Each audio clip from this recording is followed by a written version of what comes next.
The wind howled across the ancient hills, carrying whispers that had long been forgotten by most. But to those who listened, really listened, it spoke of old gods and heroes whose names still lingered in the bones of the earth. Every rock, every tree, every river seemed to hum with stories older than time itself. These weren't just tales told by firelight to pass the long winter nights. They were the heartbeat of the land, shaping the way people breathed, lived, and died. There was a time when the world felt closer, when the veil between here and there was thin enough to brush aside like cobwebs. The Celts understood this. To them, every morning sun that crept over the horizon was a reminder of Lufa's brilliance, and each wild storm that cracked across the sky was the booming voice of Tyrannis, the Thunderer. There were no idle moments. Every shift in the wind or rustle in the leaves held meaning. Life wasn't just lived. It was felt, deep in the marrow of the soul. The gods weren't distant figures watching from faraway heavens. They walked alongside the living, sometimes in disguise, sometimes bold as day. A traveler at the crossroads might have been Manannan Mac Lyre, the sea god, far from his watery domain. The crone who whispered to the cattle at dusk. Perhaps the Morrigan herself, weaving fate like thread between her fingers. The world shimmered with possibility, and danger walked just as freely as wonder. Storytelling was sacred. Words wove the fabric of existence. A tale told well could summon blessings, while a careless word might call misfortune to your door. Bards weren't just entertainers, they were keepers of truth, binding history and myth into songs that echoed across generations. Forgetting was a kind of death. The Celts believed that as long as a name was spoken, no one was truly gone. Even the gods feared being forgotten. By the fireside, children pressed close to their elders, wide-eyed as they heard of Cuchulainn, the hero with the blood of gods in his veins, who faced armies alone with only his fury to guide him. His rage transformed him into something not quite human, something more. The women whispered prayers to Brigid, the goddess who held the forge, the hearth, and the healer's hands all at once. She was flame and water, gentle and fierce. A contradiction, like life itself. Celtic belief wrapped itself around everything: marriages, harvests, battles. The land wasn't just soil and stone. It was alive, sacred. Standing stones marked places where the gods had touched the earth. Lakes and rivers were offerings to unseen forces that could bless or curse with equal ease. The line between life and death was thin. Samhain wasn't just a festival, it was a moment of truth, when spirits roamed freely and ancestors sat at the table once more. Even the smallest things mattered.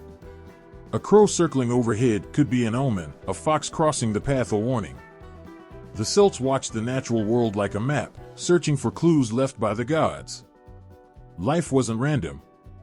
Everything carried meaning, even the silence between words. The other world wasn't some faraway paradise. It could be stumbled into by accident, a misty glen, a hidden cave.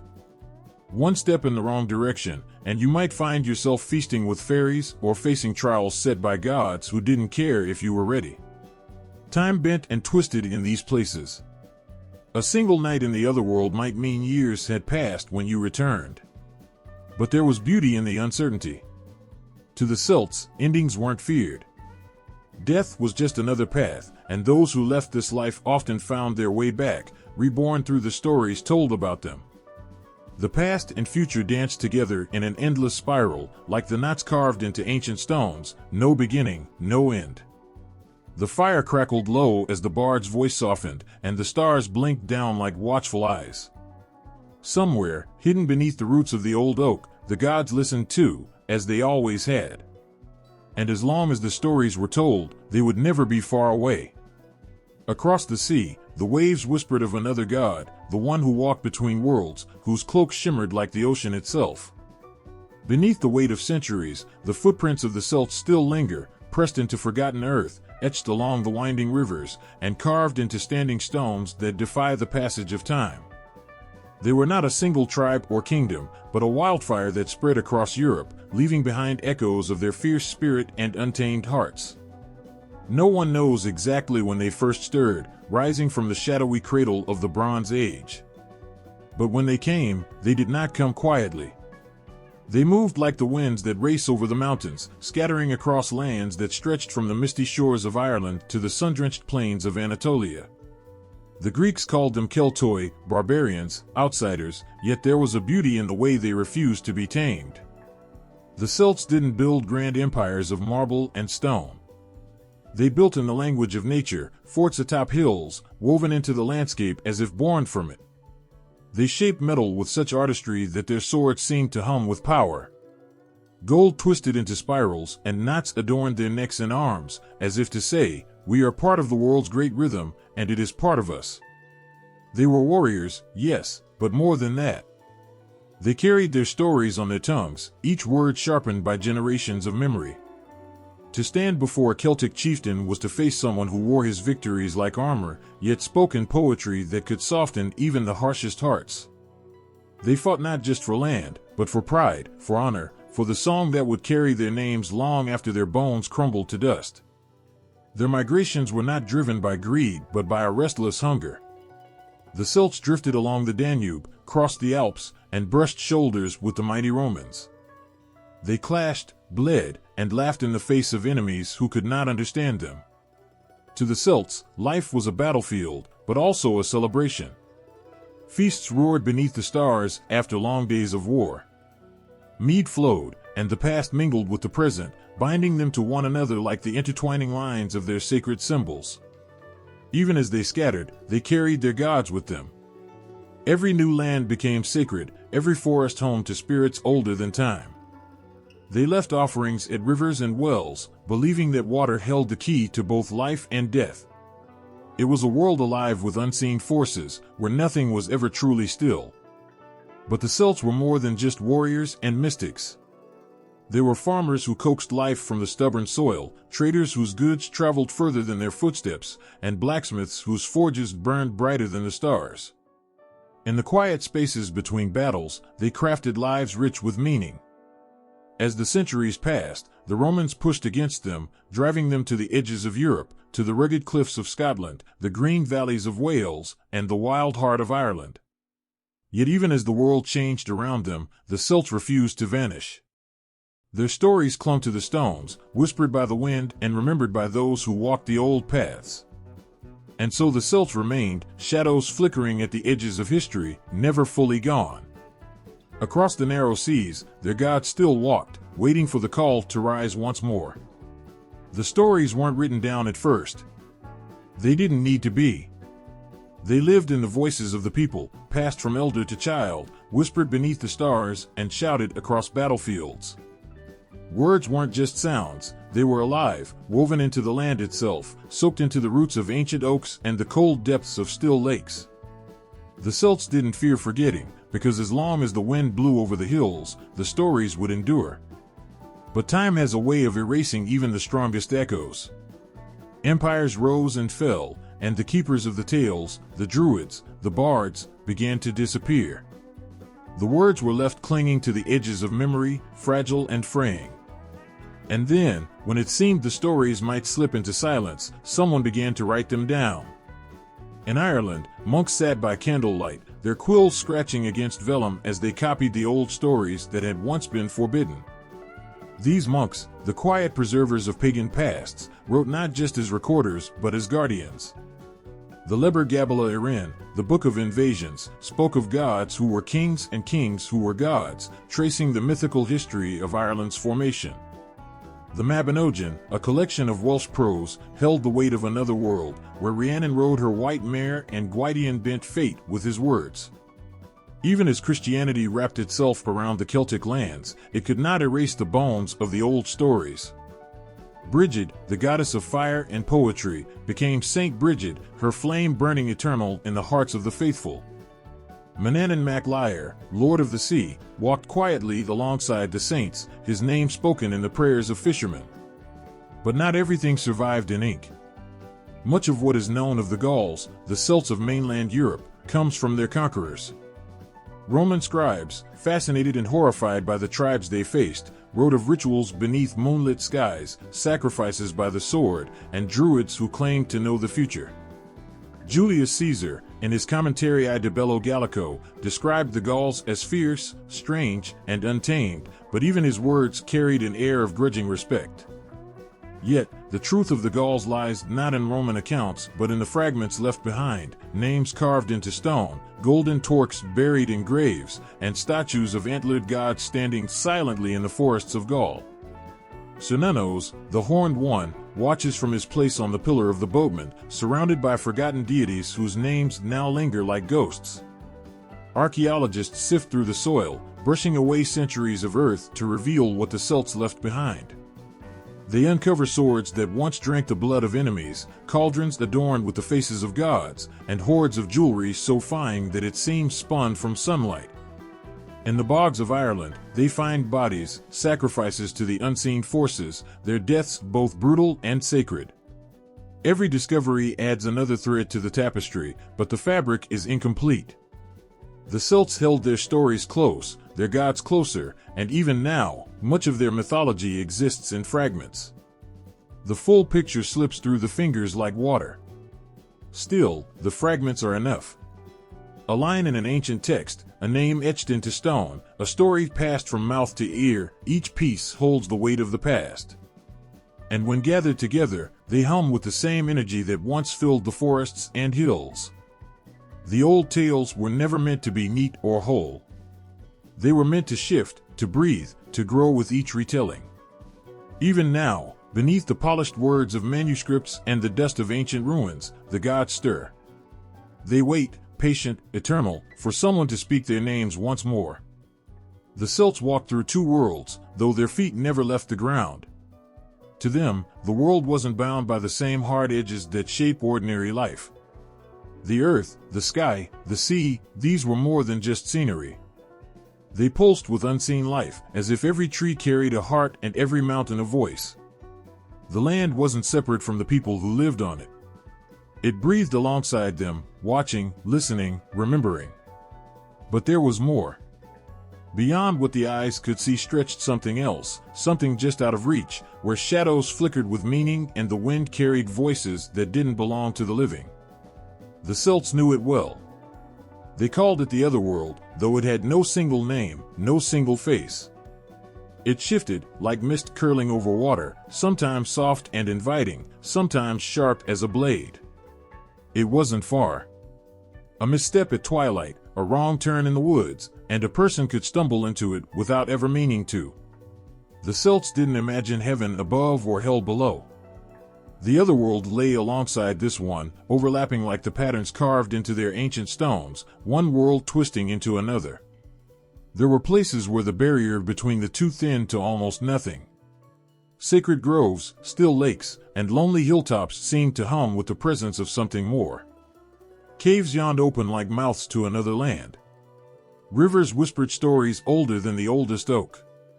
To sit by a fire on Samhain night was to know that the dead might be watching from just beyond the flames, waiting for the veil to lift and let them pass through.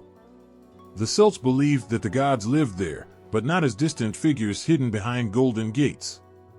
They walked these lands as rulers of the Otherworld, sometimes appearing as travelers, warriors, or animals that crossed paths with the living. Manannán mac Lir was said to sail between the worlds, his cloak shimmering like the waves, while the Morrigan shifted between a woman and a crow, weaving fate as easily as shadows weave across the land. Time didn't follow the same rules there. A single night spent in the Otherworld might stretch into years when one returned, or it might shrink to nothing at all.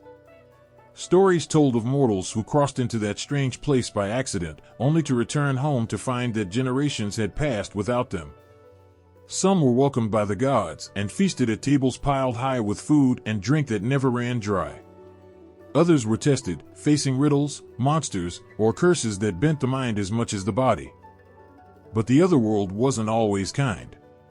It held wonders, yes, but danger too. Not every spirit was friendly. Not every god smiled upon those who wandered too close.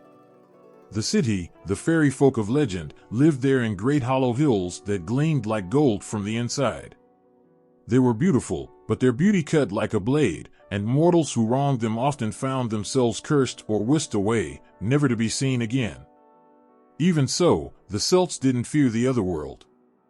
They respected it, made offerings to it, and carried its stories in their bones. Death was not an end, but a crossing, like stepping through a doorway into a place both familiar and strange. Those who died left this world, but they didn't vanish. Their spirits moved to the otherworld, where they lived on until the threads of fate pulled them back to be reborn. To the Celts, life and death spiraled around each other endlessly. The land, the gods, and the people wove together like the endless knots carved into stone, twisting in patterns that had no beginning and no end. And somewhere, in the quiet places of the world, the otherworld still waits, silent, eternal, just a breath away. Before there was light, before the mountains rose and the rivers carved their way through the land, there was silence, the kind that stretches so deep it hums in the bones. Out of that silence, something stirred. Not with a roar or a blaze, but like a seed splitting open beneath the earth. The Celts didn't imagine a universe born from nothing. To them, creation wasn't a single act but a rhythm, an endless cycle spinning through time, shaped by the hands of gods older than memory itself. The first to rise from the void were beings not bound by flesh or form. They were the pulse beneath the land, the flicker of stars, the breath that turned still water to rippling life. Some say Danu was the first, the mother of gods, and all that would follow. She wasn't born, she simply was, flowing like the rivers that would one day bear her name. Danu's spirit stretched across the cosmos, weaving the fabric of existence with threads of starlight and shadow. From her came the Tuatha De Danann, the first gods, fierce and radiant as the dawn breaking over misty hills. They stepped into the world not as rulers, but as caretakers, shaping the land as if it were an extension of their own bodies. Their arrival wasn't gentle. The land trembled beneath their feet, and the sky bled with the fire of their forging. Each mountain they raised held the echo of their laughter, and every storm carried the weight of their anger. But creation is never simple. The Celts believed that for every force that gave life, another waited to tear it apart. As the Tuatha De Danann shaped the world, shadows gathered at the edges of existence.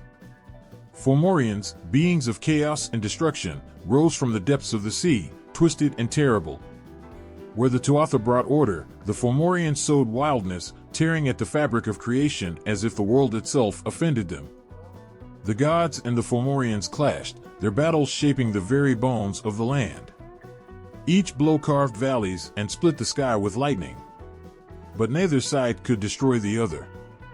The Celts didn't see the universe as black and white, good against evil. It was balance, creation and destruction locked in an eternal dance, neither able to fully vanquish the other.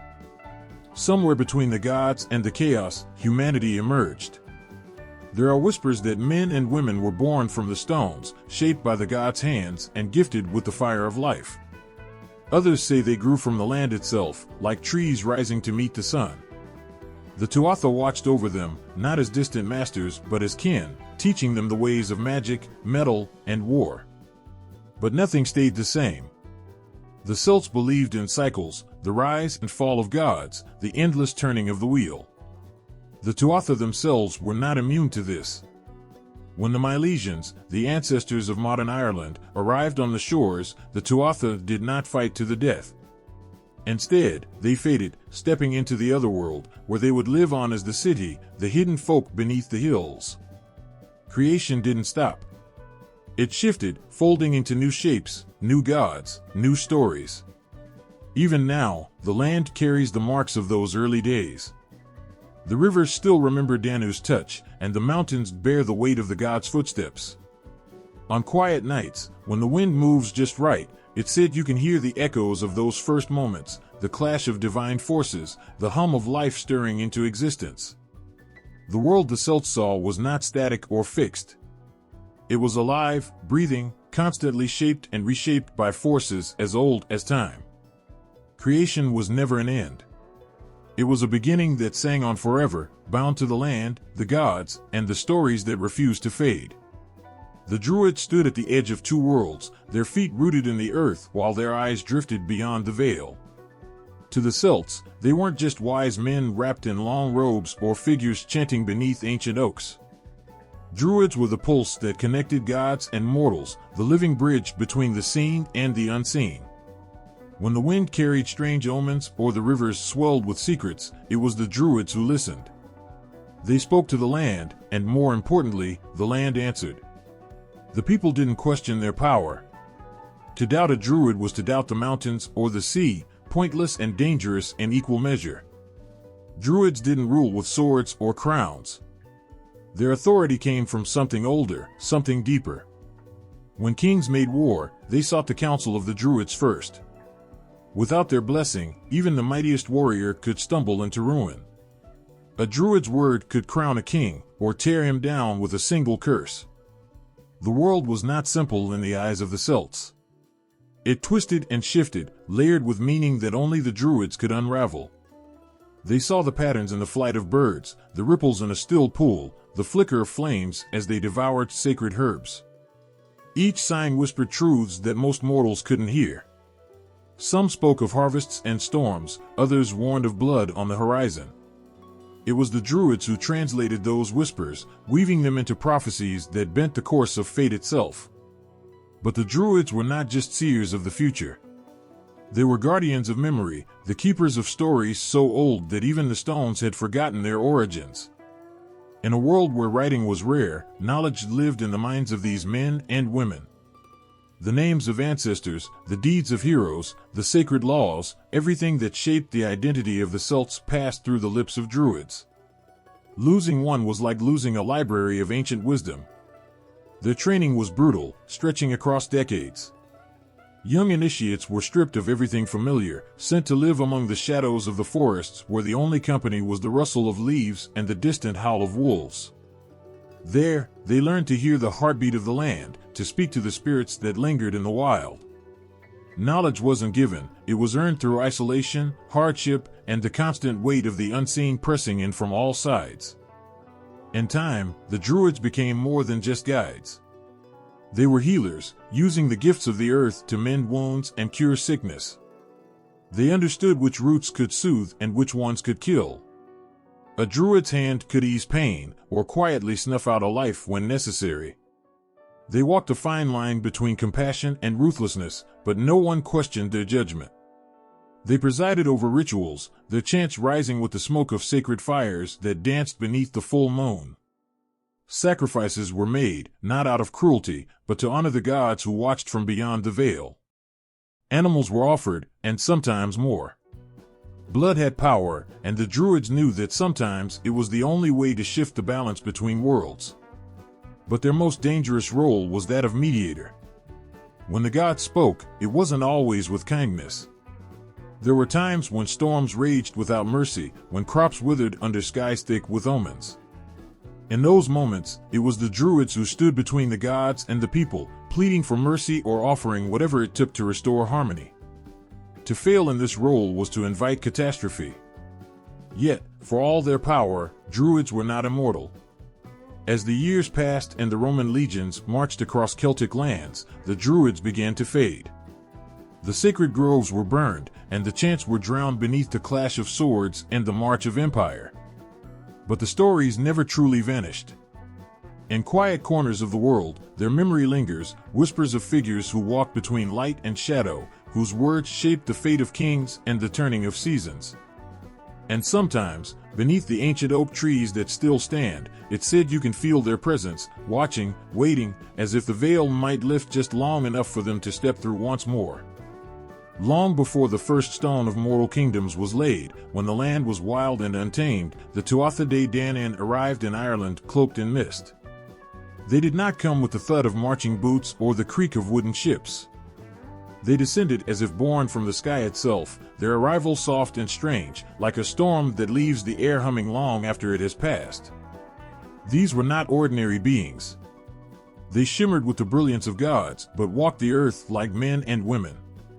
They were warriors and poets, sorcerers and smiths, each one carved from legend, their veins humming with the magic of the otherworld. The land bent beneath their touch, recognizing them not as invaders, but as rightful rulers. Danu, the Great Mother, stood at their heart. Though she rarely appeared in the tales, her presence loomed behind every word. She was the root from which the Tuatha sprang, her essence woven into the rivers and hills that bore her name. To invoke Danu was to call upon the raw pulse of life itself. Leading the Tuatha in flesh and spirit was Nuada, the silver-armed king. He was a warrior of grace and strength, his hand steady even when fate threatened to steal his crown. In battle, he stood unshaken, his sword gleaming with the promise of victory. But destiny, cruel and unyielding, took his arm during a clash with the Firbolg, the race that held Ireland before them. The law was clear, a king must be whole. And so, Nuada stepped down, his heart heavy, but his pride unbroken. His replacement was Bress, a half-Fomorian with beauty that could rival the sun. Yet, for all his golden appearance, his spirit was cold. Bress ruled with greed, leeching the land of its light. The people withered under his gaze, and the Tuatha longed for Nuada's return. With the help of the great healer Dien Sect, a new arm of silver was crafted for Nuada, restoring him not just in body, but in destiny. Then there was Luf of the long arm, the bright one, the master of all arts. He arrived at the gates of Terra, the seat of the Tuatha, demanding entry to the court of gods. When the guards asked his skill, he answered with a list so long it danced into the dusk: warrior, poet, harper, smith. No single art could contain him.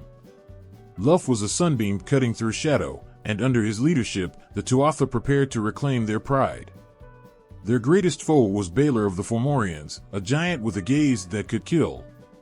One eye, heavy and swollen, stayed shut except in war. When it opened, death poured forth like fire. Balor's very presence warped the air, and even the bravest of the Tuatha shuddered at the thought of facing him. But Luf, young and sharp as the edge of a spear, faced Balor without flinching. When the giant's eye opened, Luf struck with a slingstone, driving it through Balor's skull. The great tyrant fell, and with him, the grip of the Fomorians shattered. The Tuatha De Danann's victories were etched into the land itself, every river's curve, every standing stone whispered their names. But as with all things in the Celtic world, power ebbed and flowed like the tides. The Milesians, ancestors of mortal Ireland, arrived on the shores, bearing their own strength and hunger for the land. The Tuatha did not rage against them. Instead, they retreated beneath the hills, slipping into the shadows of the otherworld. But they did not vanish. They became the city, the hidden folk, their magic seeping through the roots and rocks of the land. To this day, the Tuatha De Danann linger in the bones of Ireland, watching from beneath ancient mounds and hollow hills. When the wind howls across the valleys, it's said that Nuada still walks with his silver arm, and Lufa's light dances on the edges of storms. In the heart of every tale that speaks of the old gods, there is one figure whose shadow stretches longer than the rest: Dagda, the Great Father. He was not a distant deity perched high on an unreachable throne. Dagda walked the land with bare feet and calloused hands, his laughter rolling over the hills like thunder. To the Celts, he was not merely a god, he was the pulse beneath the soil, the warmth in the fire, the first bloom of spring and the last breath before winter's cold hand swept across the fields. Dagda was not beautiful like Luf or ethereal like Brigid. He was large, massive in stature, with a belly that told of feasts that never ended and arms thick enough to carry the weight of the world. His hair, wild and tangled, hung like branches over his shoulders, and his eyes held the weariness of one who had seen the rise and fall of countless ages. But beneath that rugged exterior lay something more, power that hummed like the rivers that fed the land, deep and unstoppable. In one hand, Dagda carried a staff unlike any other. One end brought death with a touch, while the other could restore life as easily as dawn banishes the night. To anger Dagda was to court destruction, but to earn his favor meant blessings beyond measure. His power to take life was matched only by his unrelenting generosity. This was not a god of small things. He gave in abundance, and when he poured life into the land, the fields sang with the weight of harvest. But it was his cauldron that made him feared and revered. It never emptied, no matter how much was taken from it. The Dagda's cauldron fed armies, healed the sick, and whispered secrets to those who dared to peer into its depths. From it spilled not only food but the very essence of magic itself. In a world where hunger and famine stalked like wolves, the cauldron was a promise that life, no matter how harsh, would always find a way. The Tuatha De Danann looked to Dagda not just as a god of plenty, but as the spine of their people, the one who could carry them through the bleakest winters and bloodiest battles. It was said that before any war, Dagda would stand at the head of the army, dragging his massive harp behind him. This was no ordinary instrument. It was crafted from oak and gold, and its strings sang with the voices of the seasons. When Dagda played, the land itself listened. The music could summon storms, lull the fiercest warriors into sleep, or drive entire legions into madness. Dagda's strength wasn't just in his might, but in his boundless heart. He was a god of life not because he wielded power, but because he understood the delicate thread that connected all things. He loved deeply his children, his people, the land beneath his feet. It said that he lay with the goddess Bone beside the river Boyne, and from their union, the river itself was born, flowing endlessly as a testament to their passion. Yet, Dagda was no stranger to death. As much as he gave, he took away. When the Tuatha faced the Fomorians, it was Dagda who struck them down, wielding his staff with grim resolve. The battlefield was his domain as much as the hearth. He stood unshaken amidst the carnage, his laughter ringing out even as blood soaked the soil. But even gods cannot escape the turning of the wheel. When the Milesians came to Ireland, Dagda stood with the Tuatha, not as a tyrant clinging to power, but as a father who knew his time was fading. With grace, he stepped aside, retreating into the hollow hills where the gods of old now reside, their stories woven into the land like roots beneath the surface. Even now, when the harvest is bountiful and the land swells with life, farmers give quiet thanks to the Great Father. They say he still lingers, watching from the shadows of ancient oak groves, his cauldron full and his staff resting lightly at his side.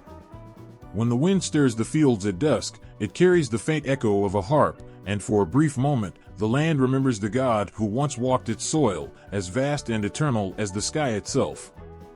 Brigid's name lingers on the lips of those who whisper prayers at the break of dawn or light candles against the creeping dark. Her presence is woven into the fabric of Ireland, not as a distant relic, but as a living thread stretching between two worlds, the old gods and the new saints. She does not belong to one alone.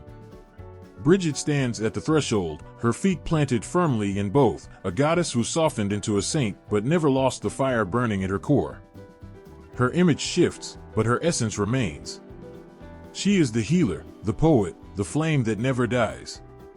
The Celts called her a goddess, and later, the people of the cross called her Saint Brigid, yet neither name dims the other.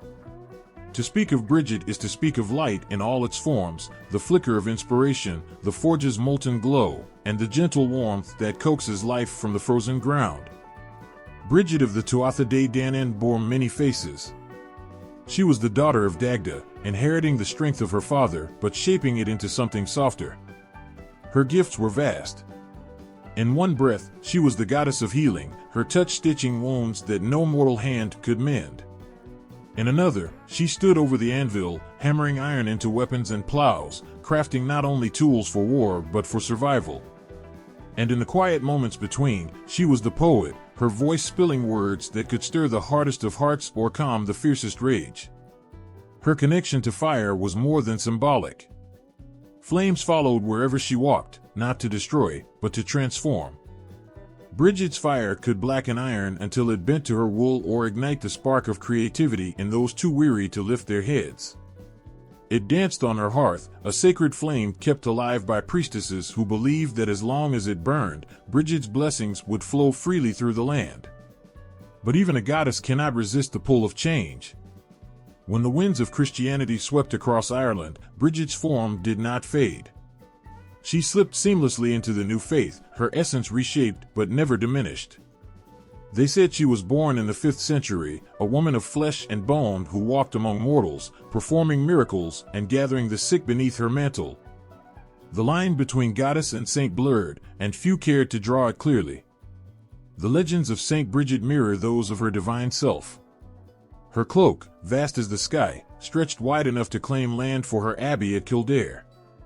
When no drink could be found, she transformed water into ale, a gift both simple and profound. Brigid's miracles were not distant acts of glory, but quiet moments of compassion, milk for the hungry, shelter for the poor, and light for those stumbling through darkness. Even in death, Brigid's flame never faltered. At Kildare, the sacred fire burned in her honor, tended by nuns who saw no difference between the goddess and the saint. It became a beacon not just of faith, but of the land itself. For Brigid was more than a symbol of the heavens. She was Ireland's beating heart, the protector of home and harvest, of words and wounds, of every small, flickering hope that dares to persist. On Embark, the festival that marks the first stirrings of spring, her spirit stirs with the thaw. People light candles and lay offerings, invoking Brigid's blessing for the year ahead. She walks in the smoke of the fires, her breath curling around the budding leaves and newborn lambs.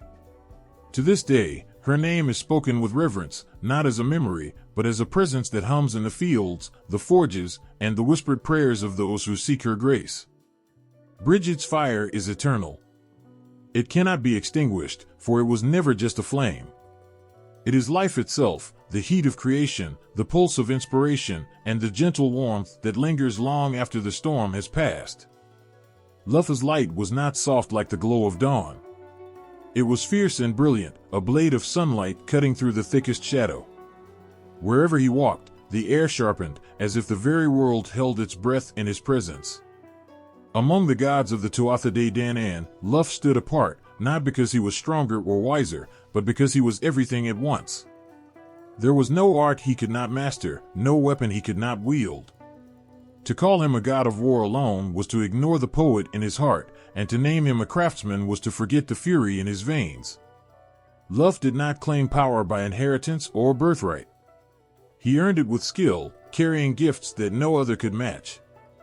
The stories say he arrived at the gates of Tara, the seat of the Tuatha, during a time of unrest. The gods within were proud and mighty, each one an expert in their craft. When Luf asked for entry, the gatekeeper laughed. "What talent do you bring that we do not already possess?" Lufa's answer was simple, all of them. He was a warrior, a harpist, a smith, a healer, a sorcerer, and a poet. The gods scoffed, one could not master so many things. But Luf insisted. If there was one among them who could best him in any craft, he would turn away. None came forward. Once inside, Luf did not waste time with pleasantries. He took up the spear and led the Tuatha De Danann into battle against the Fomorians, the monstrous race that sought to crush them beneath their heels. It was not brute force that carried him to victory, but the sharpness of his mind and the certainty of his aim. Luf fought like the sun at noon, blinding, relentless, impossible to outrun. But war was not the sum of him. When the spear rested, Lufa's hands wove music from strings, his harp capable of stirring joy, sorrow, or sleep in those who heard it. His voice carried the weight of prophecy, and his words fell like seeds into the minds of kings, sprouting into wisdom long after they were spoken. Lufa's gifts came from both divine and mortal blood. His mother, Ethniu, was Fomorian, and his father, Cian, a god of the Tuatha. From his mother's side, he inherited cunning and resilience, from his father, grace and strength. Luf was a bridge between worlds, embodying the light that stands at the edge of darkness, unafraid to face it. The spear he carried was no ordinary weapon. It was said to thirst for blood, eager to leap from his grasp in search of enemies. In battle, Luf did not guide the spear, it guided him, as though it remembered old grudges from lifetimes past. With it, he struck down Balor of the Evil Eye, his own grandfather and the tyrant of the Fomorians. When Balor's deadly eye opened, ready to unleash ruin upon the Tuatha, Luf did not hesitate. A stone from his sling shot through the eye, driving it through the back of Balor's skull, and with that single act, the tide turned. Yet Luf was not consumed by vengeance. After the Fomorians fell, he did not seek to destroy them completely. Instead, he bound their survivors to serve the Tuatha, recognizing that even enemies had their place in the order of things. His rule was not one of cruelty but of balance, for Luf understood that true kingship lay in knowing when to wield power and when to stay his hand. He became king of the Tuatha De Danann, and under his reign, the land flourished. The harvests grew thick, the rivers ran clear, and the forges burned with purpose. His leadership was not distant. Luff walked among his people, offering guidance and settling disputes with fairness. Even as time pulled the Tuatha from the mortal world, Luffa's legacy endured. The Celts remembered him as Samaldinek, the many-skilled, the god whose light never dimmed. His name lingered in stories told by firesides and echoed in the songs of bards who longed for a touch of his brilliance. And when the storms gather over Ireland, and the sky splits open with a flash of blinding light, there are those who say Luff is near, spear in hand, watching as the land remembers the Shining One who once walked among gods and men alike. The Morrigan does not come softly.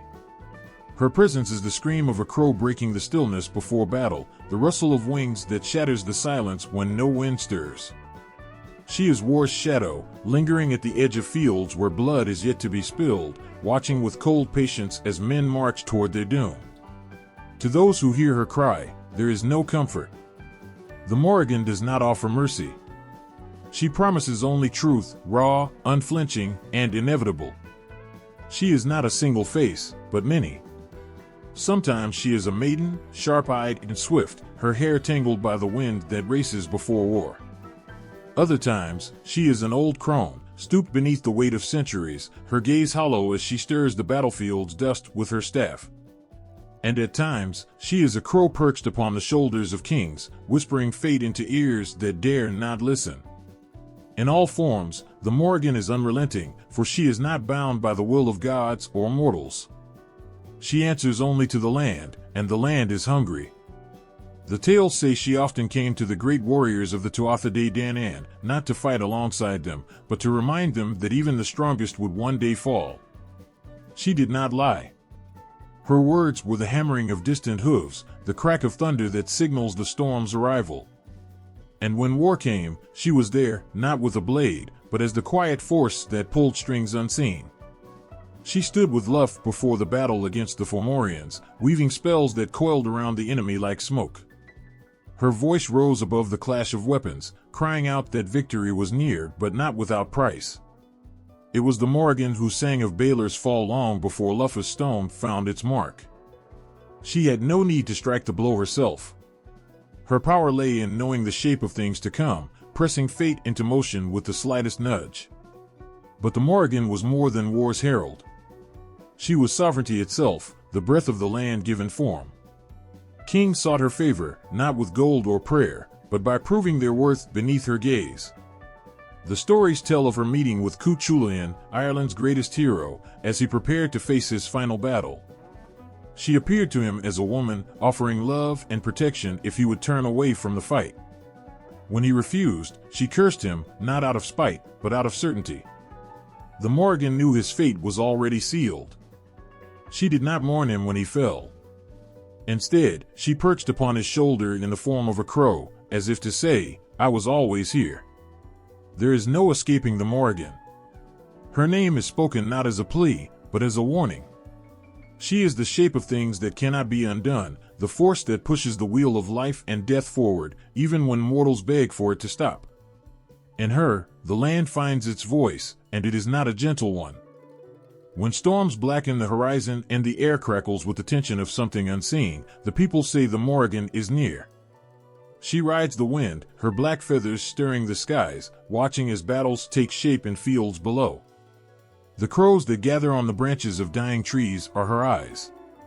Each one carries a fragment of her gaze, and to meet it is to feel the weight of inevitability pressing down. Even in times of peace, the Morrigan lingers. She is the whisper in the stillness, the reminder that nothing endures forever. Kingdoms crumble, kings fall, and even gods cannot outrun the passage of time. But the land remains, and so does she, watching, waiting, and singing softly of the battles yet to come. Manannan Mac Lyre moves where the horizon blurs, where sea and sky meet and the world you know begins to slip beneath the waves. His footsteps leave no mark on land, but the tides remember him. Fishermen speak of him in quiet tones, heads bowed toward the ocean's edge as if their words alone might stir the water. They say he sails a boat that needs no wind and wields a sword that leaves no wound unhealed. But those who claim to have seen him say his true weapon is the sea itself, vast, unknowable, and fierce as a storm that has forgotten mercy. he does not stay in one form for long. Some know him as a tall, broad-shouldered man with hair as dark as the deep. Others tell of an old sailor wrapped in mist, his eyes reflecting the silver light of the moon. When the fog creeps over the water at dawn, swallowing ships whole, there are whispers that Manannan walks among them, hidden behind veils of his own making. His laughter, they say, rolls with the waves, sometimes warm and light, but other times, cold enough to turn the blood to ice. The sea has always belonged to Manannan, but it is not his only home. He drifts between worlds as easily as the tide slips over the shore. The Celts called it the Otherworld, a place where the dead rest, where strange creatures roam, and where the gods themselves retreat when the weight of time grows heavy. Manannan's realm lies just beneath the surface, as close as a ripple on a still pond yet as distant as the stars. To those who lose their way on the water, he appears not as a judge, but as a guide. Sometimes he offers safe passage, parting the fog with a wave of his hand. Other times, he watches in silence, letting the sea decide. It is not cruelty that stays his hand, it is balance. Manannan does not tip the scales, for the ocean's will is older than him, and he honors its wisdom. His gifts are strange and many. To some, he offers a cloak that shifts with the colors of the sky, allowing the wearer to vanish from sight. To others, he grants a horse that gallops across the waves as if the sea were solid ground. And for the rare few he favors, Manannan's greatest gift is knowledge, glimpses of what lies beyond the horizon, truths hidden beneath the world's surface like pearls waiting to be claimed. But his gifts are not freely given. Manannan does not trust easily. His love is for the wild, untamed parts of the world, the swirling mists, the deep trenches where sunlight cannot reach, the winds that howl without reason. Mortals who seek his favor must prove they understand the sea's language, the push and pull of its tides. They must know when to fight the current and when to let it carry them. Though he is a god of the sea, Manannan is no stranger to battle. When the Tuatha De Danann faced their enemies, he did not linger offshore, watching from a distance. He rode with them, his silver-clad figure cutting through the heart of the fray like lightning across the sky. His sword, Fragarak, the Answerer, could slice through any defense, and those who felt its edge were compelled to speak only the truth. No lie could survive beneath Manannan's gaze, and no warrior stood long against him. Even after the Tuatha faded from the mortal world, Manannan's name did not vanish. The sea remembers him, and so do those who live by it. When the sun sinks below the horizon and the water glows gold and crimson, sailors still offer coins to the waves, hoping to earn his blessing. They know Manannan's favor can mean the difference between a safe return and a grave beneath the restless tides. But he is not bound to the ocean forever.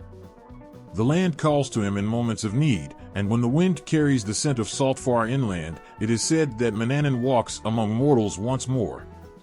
His eyes, like the shifting sea, hold storms and sunlight in equal measure.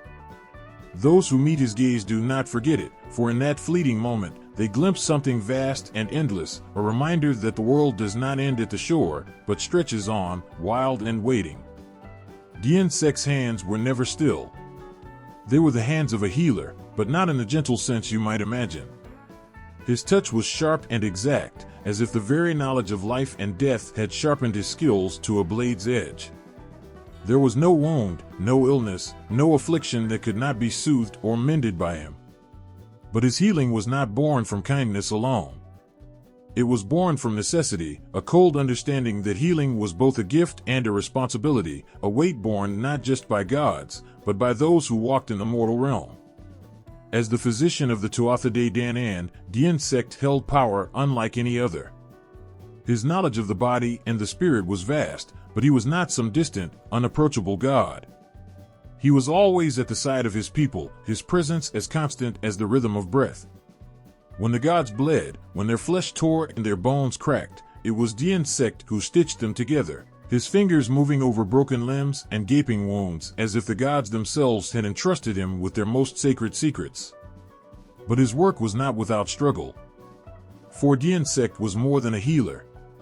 He was also a god of balance, and healing, in his eyes, was not an act of simple restoration. It was a constant negotiation between life and death.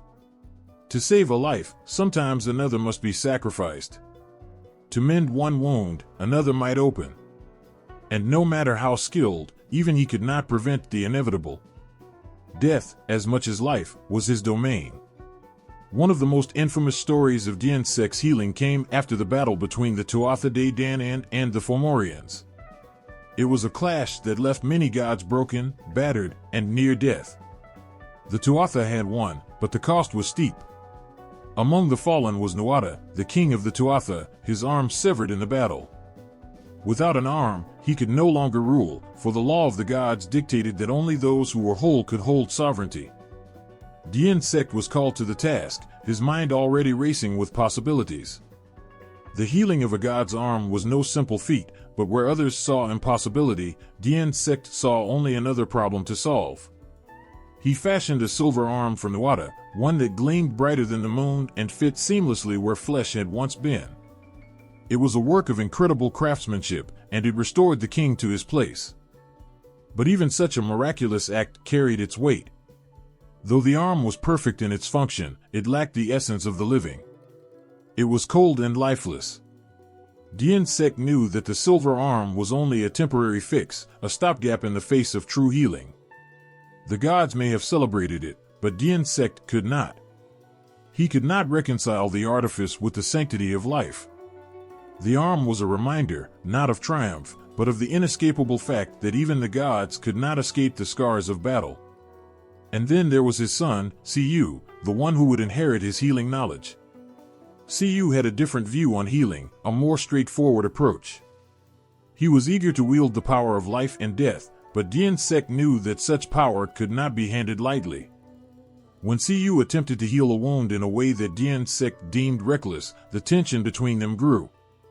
The father could not accept the boy's brashness, and the son could not accept the rigid nature of the gods' teachings. But despite the conflict, Dien Sec never wavered in his duty. It was a duty not born of pride or self-interest, but of an understanding that healing was the most sacred form of labor a god could perform. For to heal was to bring order to a world that was ever slipping toward chaos. The Tuatha De Danann, like the mortals who worshipped them, would bleed. They would break. But as long as Dien Sec lived, there would be someone to fix them.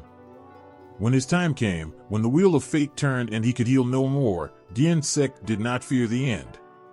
He had spent his entire existence stitching the world back together, knowing that no matter how skilled the healer, the body would always break again. He had seen the beginning and the end of countless lives, and had come to understand that healing was not about perfection, but about the constant act of renewal. Every wound healed, every body mended, was a new beginning. Even today, Dien Sec's name echoes in the whispers of those who seek healing, for he is the god who never hesitated, never faltered, and never turned away. His gift was not just in his hands, but in his heart, the understanding that to heal is to accept the impermanence of all things, and to offer restoration, even when you know the wounds will return. The winds that sweep through the hills of Wales carry more than just the scent of earth and rain, they carry the weight of stories. The Mabinogi, ancient and rich, is not just a collection of tales. It is the pulse of the land itself, woven into the very fabric of Welsh life, where gods and mortals do not walk in separate realms, but rather mingle and weave through one another like the winding paths in a mist-laden forest. In the hearts of those who still know the stories, the Mabinogi is alive. It speaks of forgotten times, of gods who loved and fought and fell, of heroes who rose to greatness and, in the end, returned to the mists from which they came. There are 4 branches of the Mabinogi, each filled with tales of enchantment, betrayal, and the intertwining fates of gods and kings. These stories are far from mere myths. They are the heartbeat of a culture that understood that the world of the gods and the world of men were never truly separate. The gods of the Mabinogi were not distant, aloof figures living high in the clouds. They were hands that shaped the earth, voices that whispered through trees, and eyes that watched from the shadows of mountains. They were gods who shaped the fate of mortals, often for reasons only they could understand. The first branch of the Mabinogi speaks of Pwyll, Prince of Dyfed, and his encounter with Arawn, the king of End, the Welsh otherworld. Pwyll, in his own kingdom, had a reputation for being a ruler with no equal. but when he meets Araun, the world shifts beneath him, revealing the fragility of his power. Araun, a king who had the power to alter reality, gives Pool a task to fulfill and one that will require not just courage, but wisdom beyond his years. Through his trials Pool learns that a king's strength lies not only in his might but in his heart, and in his ability to understand the mysterious forces that govern the world. Then there is the tale of Bran the Blessed, the giant king whose magic could transform the very land. Bran's fate, like many in the Mabinogi, is sealed by his own pride and actions, for his decisions lead to his downfall. His story teaches a harsh lesson, that power, even that which comes from the gods, is fragile. Bran's gift of the cauldron that could resurrect the dead becomes a curse that echoes through the ages, bringing suffering rather than salvation. Among these divine figures stands Rhiannon, a goddess of sovereignty, whose presence alone can change the fate of a kingdom. Rhiannon is a goddess of mystery, wisdom, and power. Her story is a tapestry of love, loss, and triumph. She is a queen, but not just any queen, she is the very embodiment of the land itself, a powerful force tied to its health and vitality. When her husband, Pool, is lost to the other world, it is Rhiannon who waits, unwavering, even as the world shifts around her. The gods of the Mabinogi are not simple. They are complex and multifaceted, with desires and flaws that make them relatable to the very people who tell their tales. They embody the land, the sea, and the sky, the natural world itself, but they are also creatures of emotion, driven by love, jealousy, and ambition. They can heal, they can curse, they can give life, and they can take it. But they are never perfect. They walk alongside mortals, not from some distant realm of detached power, but from a place where the boundaries between the two are thin, fragile, and often indistinguishable. Through these stories, the Mabinogi also reveals the importance of fate. The gods may influence the world of men, but they cannot escape the pull of fate. In their struggles and victories, they learn that their paths are already laid before them, often by powers greater than even they can understand. This is the core of the Welsh mythology, the understanding that life is not controlled by individual desire alone, but by forces that stretch beyond time, beyond human comprehension. The gods may shape the world, but they, too, are shaped by it. In the landscape of the Mabinogi, Welsh deities do not sit on pedestals, removed from the everyday lives of their people. They are as much a part of the soil as they are the sky, as much a part of the seasons as they are the cycles of the moon. They are ever-present, ever-changing, and deeply tied to the world around them. The Mabinogi is not simply a series of ancient stories, it is a living, breathing thing, a reflection of the land, the people, and the gods who once walked among them, and perhaps still do. Rhiannon rides on the edge of the dawn, her presence a breath of wind before the sun touches the earth. Her story begins not with grandeur or ceremony, but with an eerie silence that shrouds her. In the tales that swirl around her name, Rhiannon is no mere mortal or simple goddess. She is the embodiment of sovereignty itself, power that is both gentle and fierce, life-giving yet unyielding. A goddess of horses, yes, but more than that, she is the pulse of the land, the keeper of its magic, and the force that ties the kingship of the land to the very heartbeat of the world. Her first appearance is as a woman who rides with the wind. Her hair, long and golden, spills behind her like the mane of a great horse as she races across the hills. She is a figure of otherworldly grace, but it is not her beauty alone that makes her formidable, it is her power. She is both a queen and a goddess, and it is through her that the land finds its ruler. For Rhiannon is not simply the goddess of horses, but the goddess of sovereignty, and through her, kings are chosen and thrones are secured.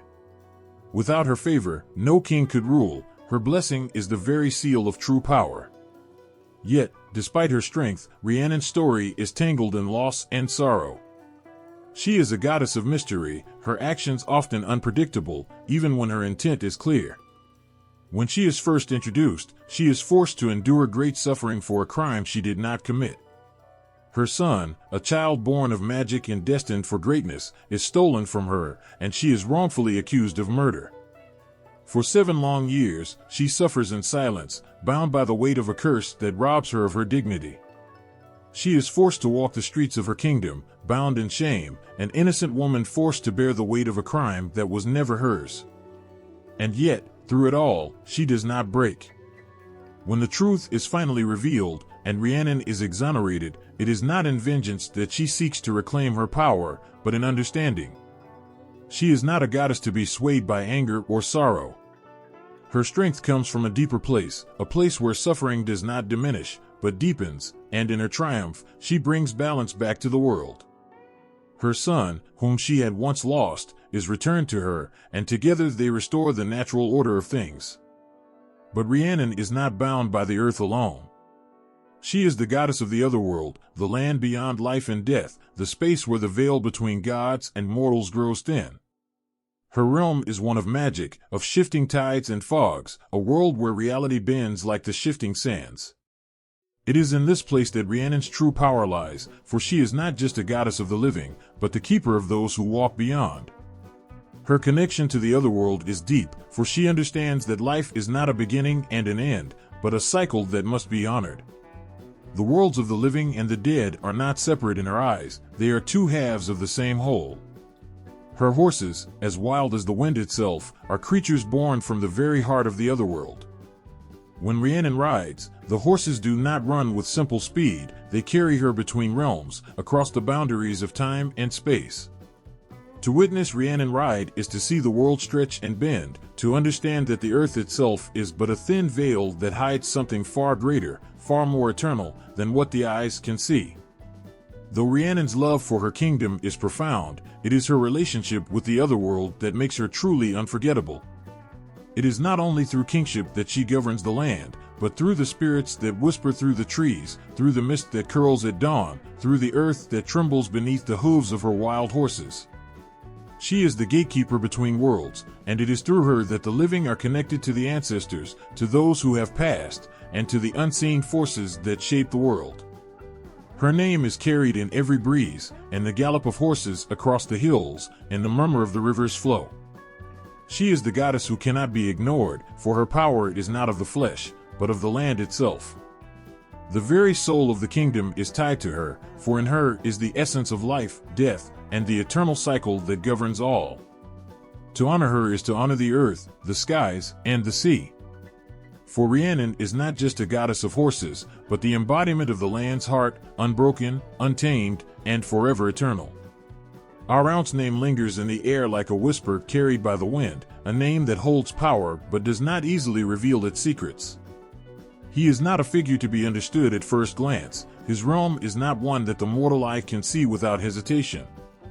Araun is the king of An, the Welsh otherworld, a land that exists just beyond the reach of mortal understanding, where time twists and bends, where death is not an end but a transformation. His realm is both a place of beauty and terror, for in and all things are fluid, and the line between life and death is drawn with the finest of threads. Araun's power is not that of a god who demands worship or adoration. He does not sit upon a throne of gold, draped in riches. His power lies in something deeper, something older. He is a king of mystery, his kingdom hidden away in the folds of reality, where the living and the dead walk side by side.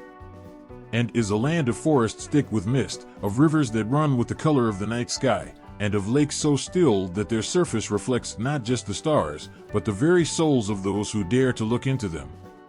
When the mortal Prince Pool meets Araun in the first branch of the Mabinogi, he encounters not a tyrant or a warlord, but a ruler whose presence is as quiet as it is commanding.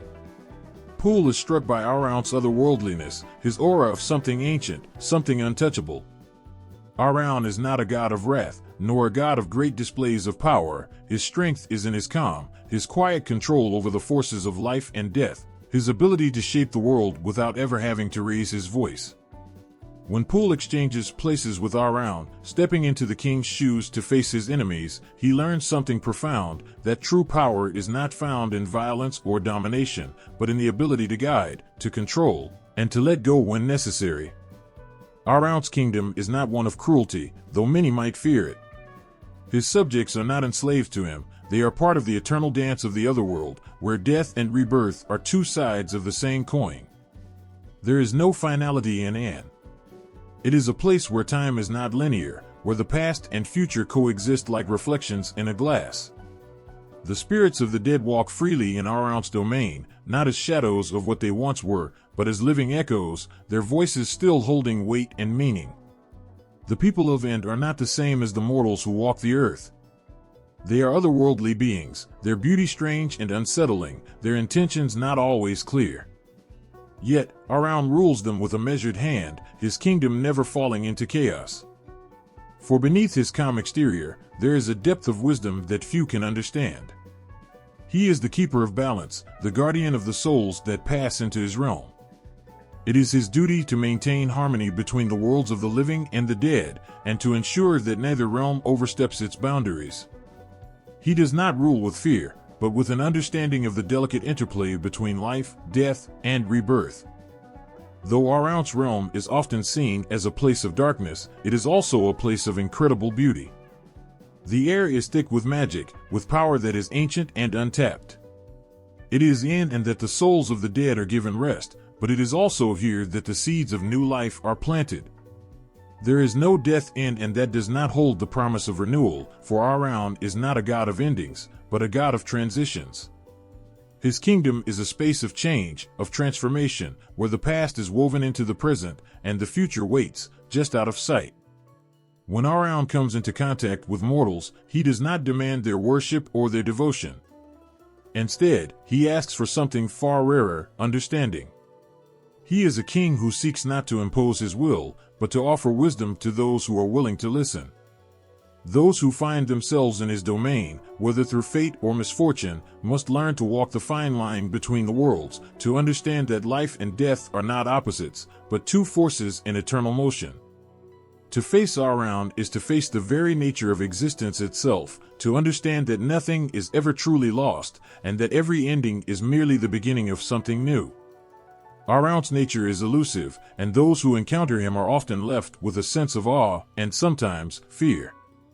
But it is not the fear of a tyrant that lingers, it is the fear of the unknown, the fear of the mysteries that exist just beyond our comprehension. He is a king of shadows, yes, but also of light. His realm is not a place of torment, but of transformation. The souls who pass through and are not abandoned, they are guided. Araun is not a god to be feared in the way that many gods of death are feared. He is a god who asks only for understanding, and offers, in return, the promise of peace and balance. In the silence of the night, when the veil between the worlds thins, Araun's presence is felt. His kingdom may be hidden, but it is never far. The wind carries his name, the rivers hum with his power, and the stars above the still waters of End reflect the faces of those who have passed into his care. To those who seek him, Araun offers not just a glimpse into the otherworld, but a deeper understanding of the forces that bind all things together. He is not just the king of End, he is the keeper of the mysteries that lie beyond the horizon of life. Bran the Blessed stood as a towering figure, a king whose heart beat in rhythm with the land itself. His strength was unmatched, his wisdom legendary, and his love for his people as vast as the very sea. He was not just a ruler but a symbol, a living embodiment of the sacred bond between king and land. His kingdom stretched across the shores, where the cliffs met the sea and where the winds carried whispers of ancient truths. But Bran's greatness was destined to be both his glory and his downfall. The story of Bran the Blessed and his sister, Branwen, is one of love, betrayal, and the deep, unshakable bonds that tie families together even in the face of unimaginable tragedy. Branwen, his sister, was the heart of his realm. She was a woman of grace, intelligence, and kindness. But she was also a figure marked by fate, for her beauty and charm would soon be used against her in ways no one could have foreseen.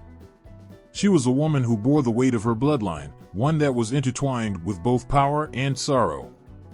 Branwen's tale begins with a union, one that should have solidified alliances and brought peace to the land. But as with all things in the world of the gods and kings, there is no guarantee that even the most hopeful of unions will remain unmarred by tragedy.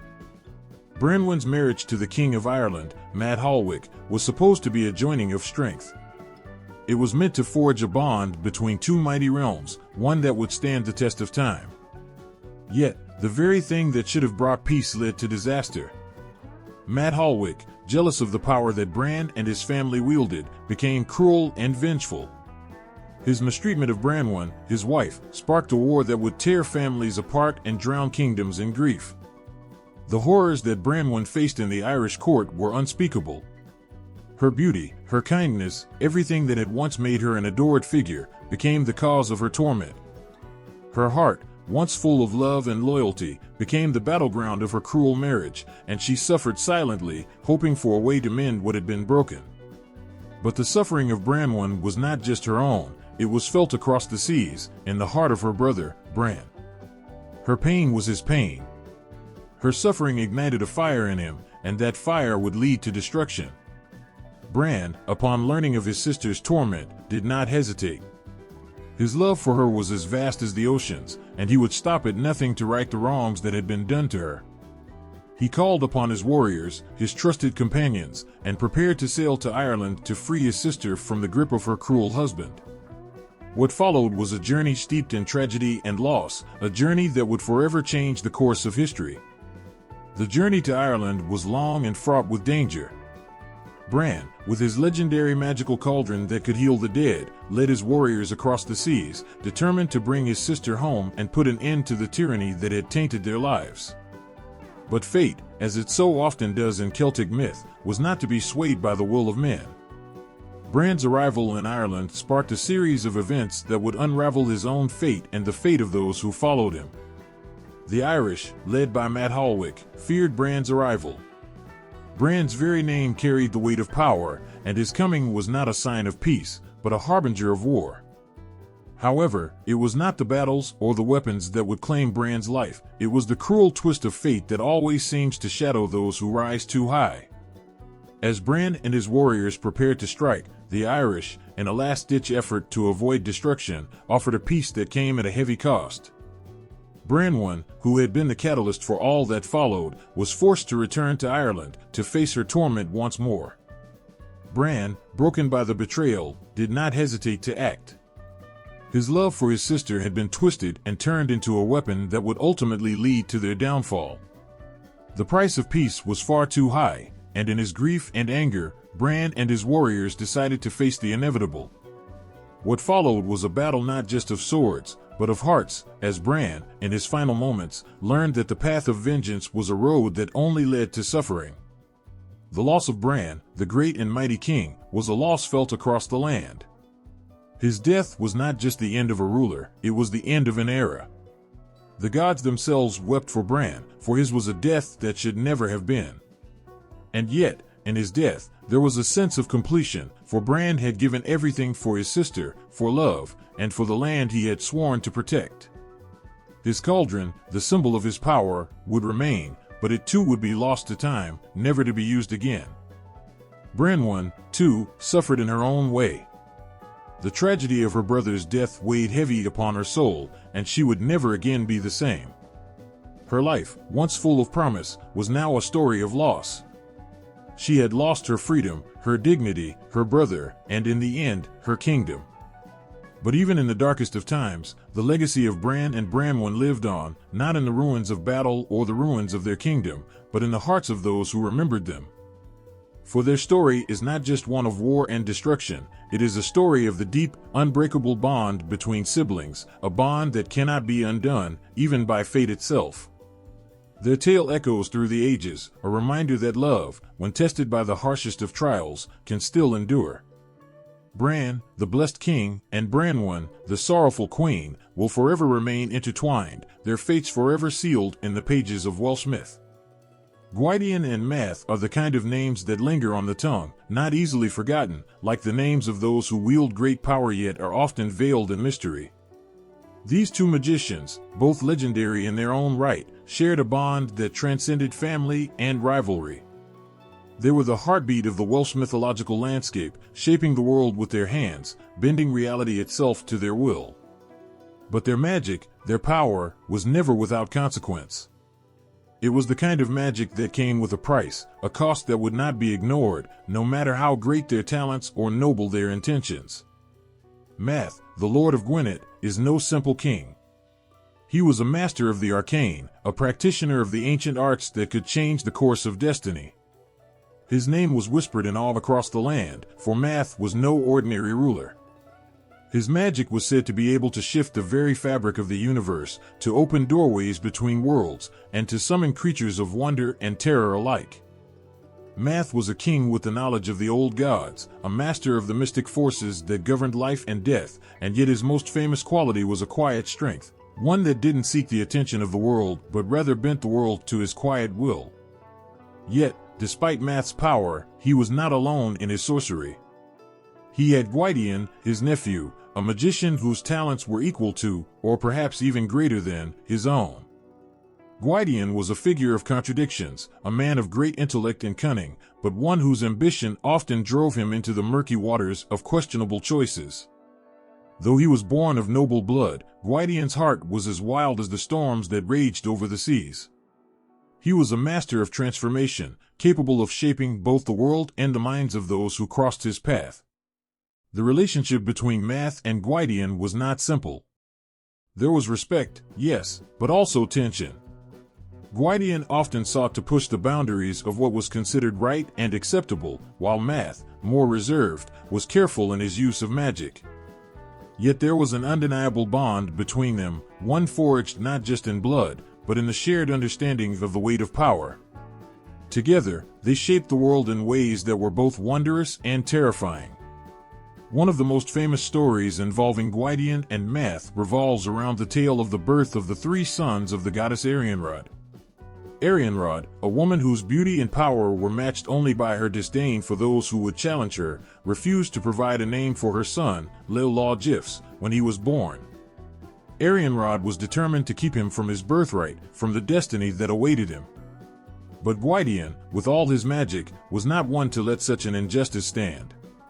Through cunning and craft, Gwydion and Math used their power to trick Arianrhod, forcing her to provide a name for her son, thus securing his future. Gwydion's role in this was both that of a father figure and a trickster, a man who used his wits and magic to bend the world to his desires. It was through his actions that the young Leo was allowed to take his place among the gods, a prince destined for greatness. But this victory, like so many others, came with its own complications. The balance between magic and morality, between right and wrong, was never clear, and Gwydion's actions often tread the line between heroism and hubris.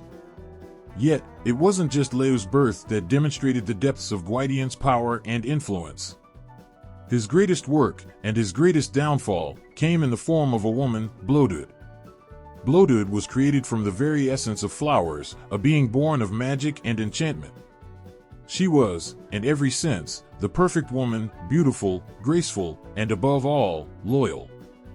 But Gwydion, in his great wisdom and ambition, did not foresee the depths of her heart, or the ways in which magic could twist love and desire. Blodud was bound to Leo, a man who was bound by his own tragic fate. But her heart was not loyal, and her love for her husband was fleeting. In a fit of passion, Blodud conspired to kill Leo, to free herself from the marriage that Gwydion and Math had carefully crafted. This act of betrayal would not go unpunished. Gwydion, ever the magician, used his vast knowledge of transformation to punish Blodud for her treachery. He turned her into an owl, a creature of the night, forever to be shunned by the world. It was a punishment that carried with it the weight of all his actions, the magic that he had used so freely, now turning back upon him in the form of loss and tragedy. Gwydion's power was never a gift that came without consequence.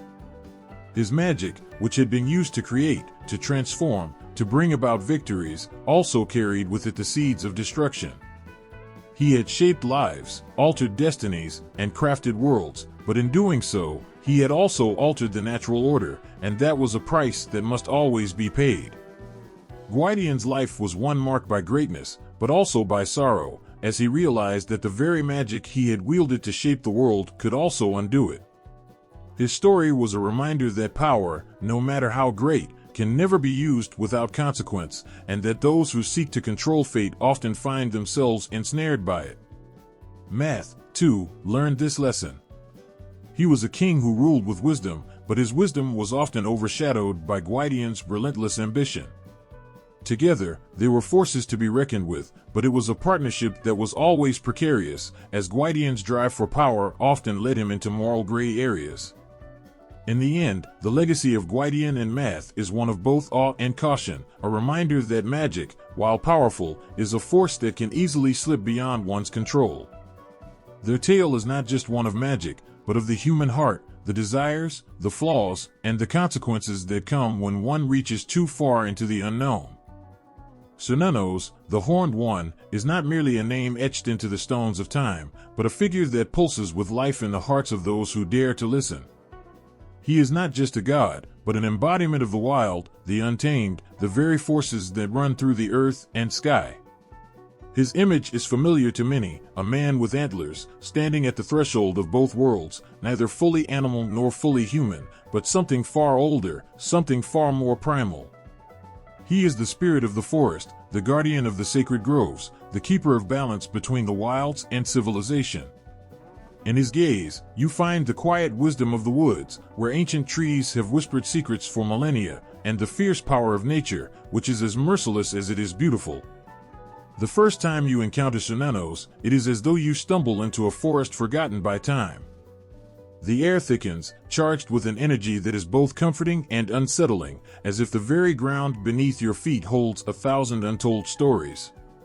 And there, in the depths of the trees, you see him, Cernunnos, his figure towering and silent, his antlers stretching into the sky, a crown forged not by man, but by nature itself. He is not a king in the conventional sense. He does not rule with a scepter or a throne. He rules with presence, with the force of life itself. Cernunnos' realm is the wild. He is the god of the hunt, but also of fertility, of the cycles of life and death that are so intimately intertwined. His dominion extends over all creatures, beasts, birds, and men alike, and he is the protector of the natural world, ensuring that the delicate balance between growth and decay, creation and destruction, is maintained. In his presence, the natural world does not feel foreign or distant. It feels like home, as though you are returning to something that has always been a part of you, deep within your bones. His antlers, wide and powerful, are not just a symbol of strength, but a connection between the earthly realm and the heavens above. They are a bridge between worlds, between life and death, between the living and the dead. It is said that Cernunnos walks between these realms with ease, able to travel into the spirit world, into the realm of the ancestors, and return with the wisdom of those who have gone before. His role is not only as a god of fertility, but as a guide, a protector of the soul, one who ensures that the spirit is never lost, but always finds its way home. But Cernunnos' nature is not all gentleness and peace. His is the raw, untamed power of the wilderness, a force that can be both nurturing and destructive. He is the god of the hunt, and in this, he embodies both the life-giving and life-taking aspects of the natural world. To call upon him is to call upon the primal instincts within us all, the desire to survive, to protect, to conquer. In the hunt, we find not just the thrill of the chase, but the necessity of it. Cernunnos teaches that life is not just about growth, but about the cycle of death that makes growth possible. It is his presence that reminds us that to live fully, we must be willing to face the darkness, to confront what must be destroyed in order for new life to emerge. Yet, Cernunnos is not a god of mindless destruction. He is a god of balance. The hunt that he governs is not one of senseless slaughter, but of respect, for the prey, for the land, for the cycles of nature. Every life taken is a life given, a cycle that must be honored. Cernunnos' teachings are not just about taking, but about giving back to the earth. The animals that fall in the hunt become sustenance for the body, and their spirits are returned to the land to nourish future generations. This is the eternal dance of life and death, of renewal and decay, a dance that Cernunnos watches over with a knowing gaze. In the stillness of the forest, Cernunnos' presence is felt not in the loudness of his actions, but in the quiet pulse of the land. The rustle of the leaves, the flutter of a bird's wings, the crackle of the fire, it all bears his mark. He is a god of the hidden, of the things that move beneath the surface, in the quiet places where nature thrives away from the prying eyes of civilization. His power does not demand attention. It simply exists, like the roots that burrow deep into the earth, unseen but essential. But there is another side to Cernunnos, one that reflects the duality of his nature. He is also a god of fertility, of abundance, of growth. He governs the cycles of the earth, the turning of the seasons, the blooming of flowers, and the harvests that feed all living things. He is the spirit of the spring, of new beginnings, and of the fertile earth that gives birth to life. His connection to the land is so profound that it is said that when Cernunnos walks through the forest, the trees bend to him, and the flowers bloom in his wake. Cernunnos' presence is felt most strongly in the moments of transition, when the seasons shift, when life changes. He is the god of transformation, the one who oversees the passage of time and the changes it brings.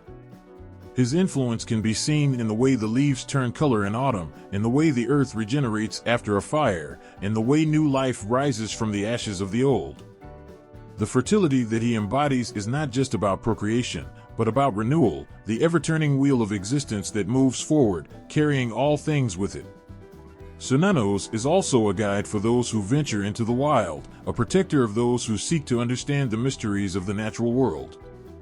In ancient times, those who sought to walk in harmony with nature would call upon Cernunnos, asking for his guidance and protection as they ventured into the deep forests, the dark caves, and the uncharted territories of the spirit. To be in his presence was to be in tune with the rhythms of the earth, to feel the pulse of life beneath your feet, and to know that you were part of something far greater than yourself. Yet, even with all his power and wisdom, Cernunnos remains a figure shrouded in mystery.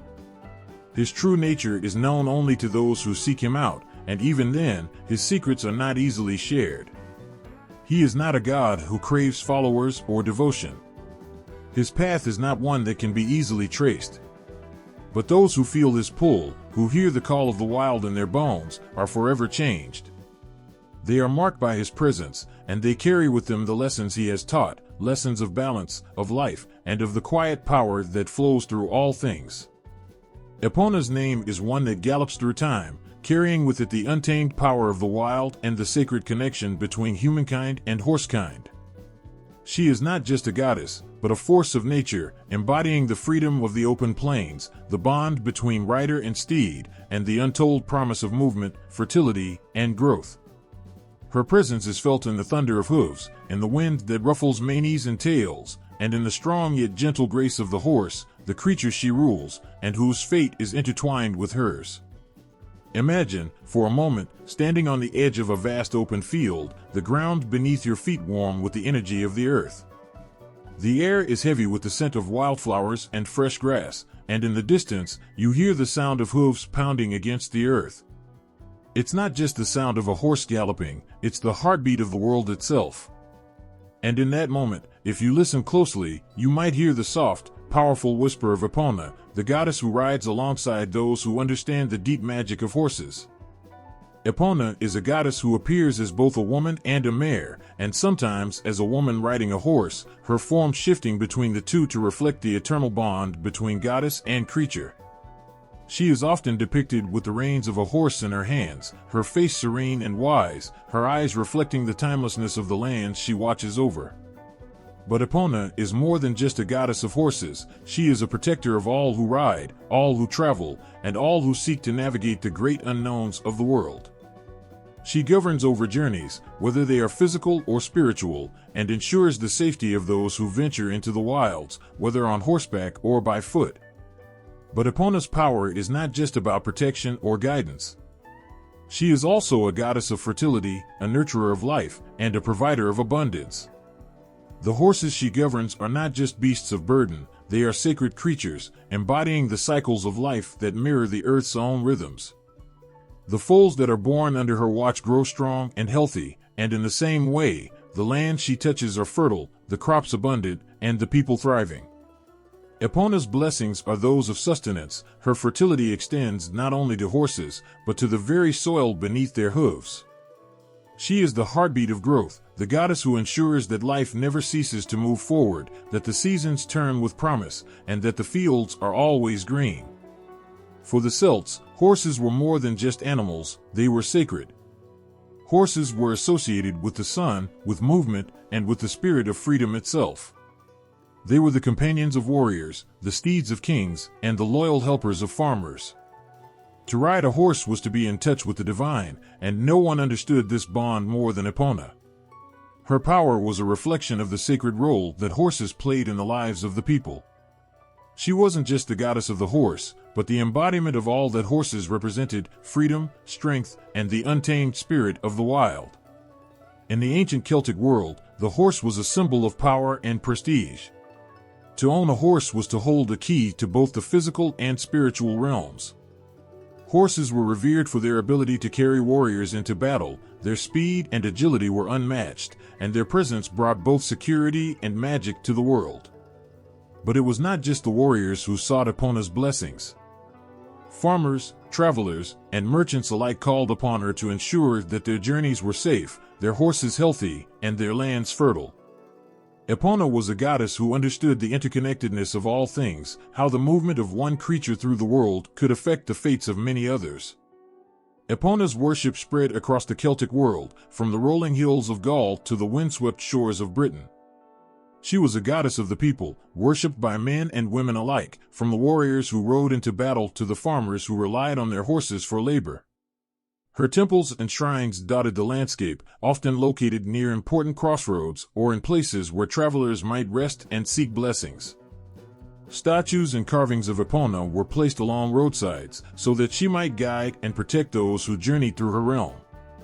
It was said that she could be found anywhere there were horses, and in the places where her spirit was called upon, the horses would thrive, the earth would be fertile, and the winds would carry the promise of new beginnings. Yet, there is another aspect of Epona's power, one that is deeply connected to the mystery of life itself. Her role as a goddess of fertility is not just about the birth of new life, but also about transformation. The horse, in all its glory, symbolizes the passage between worlds, the earthly and the spiritual. To ride a horse was to ride between the two realms, to be in the world but not of it. Epona, as the goddess who watches over this movement, is not only the protector of the body but of the soul. Her power is the power of movement, the kind of movement that carries one from one phase of life to the next, from one realm to another, and from one understanding to a deeper wisdom. Her essence lies in the journey itself, and the grace with which one moves through the world. In many ways, Epona is a guide for those who are in the midst of change, whether that change is external, like a journey across land and sea, or internal, like a passage through the stages of life. She is the goddess who rides beside you when you set out on your journey, the one who ensures that your path remains clear, that your burdens are light, and that your heart is full of the promise of new horizons. Her magic is one of hope and movement, of progress and fertility. She reminds you that every journey, every adventure, every change is part of the great cycle of life. It is no wonder that Epona was worshipped as a goddess of great importance. She was the protector of the traveler, the guardian of the fertile earth, and the spirit of the wild. She was as much a part of the landscape as the land itself, her power running through the very veins of the earth, as natural and constant as the rhythm of the hooves that thundered across the soil. In the presence of Epona, there was no fear of the unknown. There was only the trust that, no matter where the journey led, she would be there to guide you, to nurture you, and to remind you that, like the horses she watched over, you were always moving forward into new possibilities. Epona's legacy lives on, not just in the myths and stories, but in the connection between horses and humans. In every gallop, in every ride, in every horse that carries someone across the landscape, there is a whisper of Epona's magic. She is the spirit of freedom, the promise of fertility, and the protector of those who dare to travel. And every time the wind ruffles the mane of a horse, one can almost hear her name on the breeze, as if she is still riding with us, guiding us into the next great adventure. Tyrannis is the storm in the sky, the crack of lightning that tears through the air, the roar of thunder that shakes the very earth. His presence is as mighty as the storm itself, unpredictable, powerful, and full of raw energy. He is not just the god of thunder, he is the embodiment of the elemental forces that rage within nature, the fierce energy that connects the sky to the earth, the fire to the water. In his wake, all that is still is broken, all that is quiet is uprooted, and everything that dares to stand in his way is shaken to its very core. The first time you feel Tyrannies' power, it's as though the heavens themselves are opening up before you. The wind howls, the clouds gather in dark swirls above, and then, without warning, a single bolt of lightning strikes the earth with an intensity that makes your heart stop. You can feel the earth tremble beneath your feet, the air itself charged with energy. In that moment, you know that you are in the presence of something ancient, something primal. You are in the grip of Tyrannies, the god who commands the sky, the thunder, and the forces of nature that remind us how small and fragile we truly are. Tyrannies is often depicted holding a wheel, a symbol of the cyclical nature of life and of his control over the heavens. The wheel is not just a simple circle, it is a representation of the sun, the seasons, and the unbroken cycle of time. In this wheel, Tyrannies commands the storms, but he also governs the passage of time itself, the rising and setting of the sun, the changing of the seasons. The wheel is the center of the universe, the axis upon which all things turn, and Tyrannies is the god who holds it in his hands. To behold this wheel is to understand the magnitude of his influence, and the way in which he shapes both the heavens and the earth. But Tyrannies' power is not one of calm or serenity. He is a god of fury, of chaos, of destruction and renewal. The storms he brings are not gentle showers, but violent tempests that strip the land bare, that wipe away the old to make way for the new. He is a god of change, of transformation, and of the unsettling force that sweeps through life, forcing growth, forcing action. Tyrannies' lightning splits the sky like a great sword, cutting through the darkness, revealing what has been hidden. In his storms, nothing is safe, everything is swept into his power, everything is forced to move and shift and evolve. Yet, for all his wildness and destruction, Tyrannies is also a god of protection. He is the protector of the harvest, the guardian of crops and fields that need the storms to nourish them, to renew the land. His thunder is not just a sound of destruction, but a call to wake up the earth, to shake it free from the stillness and allow new life to spring forth. The storm that rages through the skies is a force of necessary change. Without it, the earth would become stagnant, lifeless, and without growth. Tyrannies' power is not only one of chaos, but of creation, the birth of new life through the fierce forces of nature. In the ancient Celtic world, the storms brought by Tyrannies were not something to be feared, but something to be revered. They were the very breath of the gods, the sign of their presence in the world. When the sky rumbled with thunder, it was Tyrannies himself speaking, calling the people to attention, reminding them of their place in the grand cycle of life. The lightning that flashed across the sky was a message from the divine, a signal that the gods were watching, that they were involved in the world and its workings. To honor Tyrannies was to honor the sky itself, to recognize that the storms were not random, but part of the great design that governed the world. Tyrannies was not just a god of destruction, but also a god of strength. His thunder was a symbol of power, of force, and of the untamed energy that lies within all living things. His storms could flatten cities, tear down forests, and uproot mountains, but they also served as a reminder that life is not static. It is ever-changing, ever-moving, and ever-growing. Tyrannies represents that inner spark of energy that drives us to action, that pushes us to rise up in the face of adversity, to challenge the world around us and reshape it according to our will. The storm is not just a destructive force, it is the very fuel of life, a spark that ignites the fire within. His influence was widespread across the Celtic world, from Gaul to the British Isles. In every thunderstorm, Tyrannies' presence was felt, his power evident in the rumble of the thunder and the flash of the lightning. In every farmer who watched the skies, and every warrior who feared the storm, and every person who felt the earth tremble beneath their feet, Tyrannies was there. He was not just a distant figure in the sky, he was part of the everyday life of the Celts, a force they lived with, respected, and called upon when the need arose. To invoke Tyrannies was to ask for strength, for protection, for the power to overcome obstacles. It was not a call to something gentle, but to something fierce and unyielding. He was not a god who could be tamed or controlled. He was a force of nature, a reminder that the world is unpredictable, that the storms can come at any time, and that we must be prepared to face them. To call upon Tyrannies was to acknowledge that life is full of challenges, full of moments when the world seems to be crashing down. But in that crash, there is also opportunity, the chance to rise from the ashes, to rebuild, to renew. As the storm rages and the sky cracks open with the fury of Tyrannies' thunder, there is a strange kind of peace that follows in its wake. The earth, though torn apart, is made fertile once more. The winds, though fierce, clear the air and bring new life. The lightning, though blinding, illuminates the path ahead. Tyrannies, the god of thunder, does not destroy for the sake of destruction. He destroys to make way for something greater, for something new, for something stronger. And in the midst of his storm, we find the power to transform, to grow, and to become the forces of nature that he himself embodies.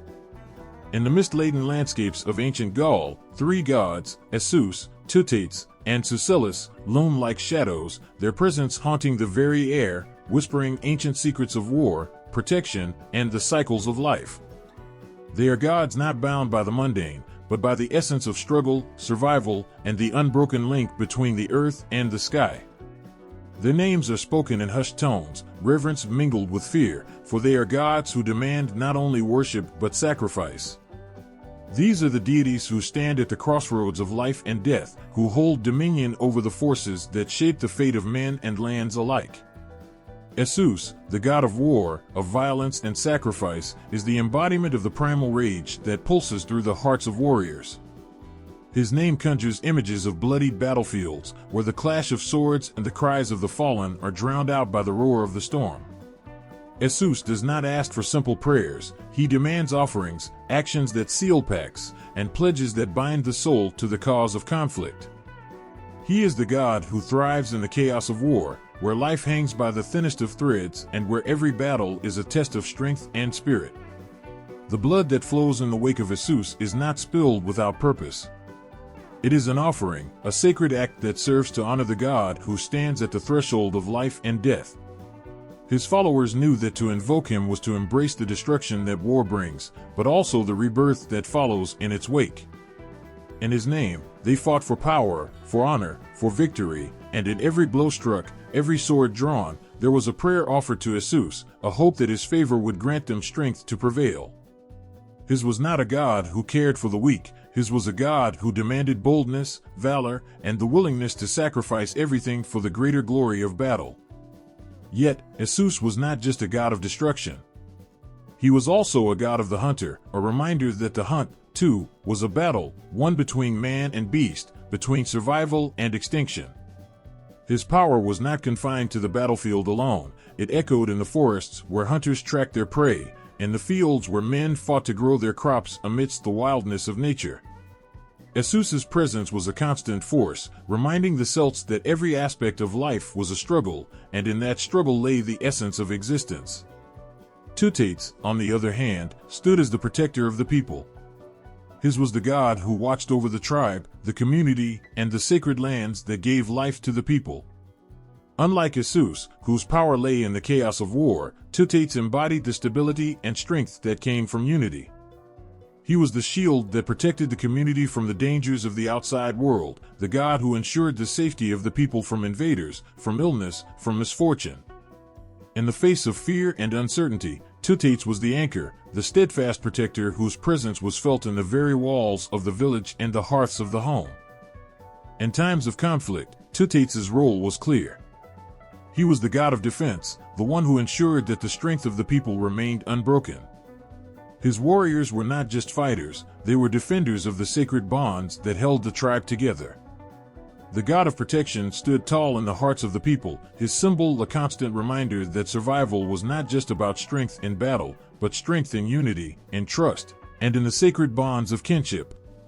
Teutates was also connected to the rhythms of life, the rituals that celebrated the passing of the seasons, the cycles of birth and death. He was the guardian of these sacred cycles, ensuring that the harvests were bountiful, the animals were protected, and the land remained fertile. When the crops failed, or when drought struck, it was Teutates who was called upon, the god whose favor was sought to ensure that the land would provide once again. But he was not a god of empty promises.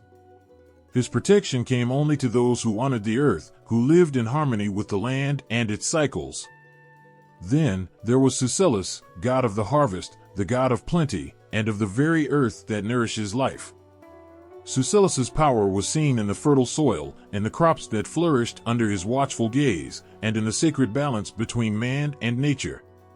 He was not just a god of abundance, but a god who ensured that the cycle of life, birth, growth, death, and rebirth continued uninterrupted. His symbol, a mallet, was used to strike the earth and bring forth its gifts, much like the hammer of a blacksmith shaping metal. In Sucellus, there was a deep understanding that all things, even those that are born from the earth, require a touch of strength, a willingness to labor for the harvest. To the Celts, Sucellus was the ultimate nurturer. The crops he watched over were not just food, they were the life force of the community, the source of survival. Without the harvest, there could be no tribe, no future, no hope. Sucellus was the god who blessed the fields, who brought rains when needed, and who kept the land fertile with his blessing. When the harvest was good, it was said to be a sign of his favor. When it was poor, it was a reminder that life, like the seasons, has its ebb and flow. Sucellus was also a god of transition. His was the power to take that which was ripe and bring it to its end, to ensure that death did not come without renewal. The fallen grain that fed the people was but the seed for the next harvest, and the life of one cycle was the beginning of another. Sucellus's role was not merely to provide sustenance, but to ensure that the earth remained in constant motion, its fertility never ending. He was the god who linked the past to the future, who saw the beauty in both the harvest and the fallow, who understood that each death made way for the next life to take root.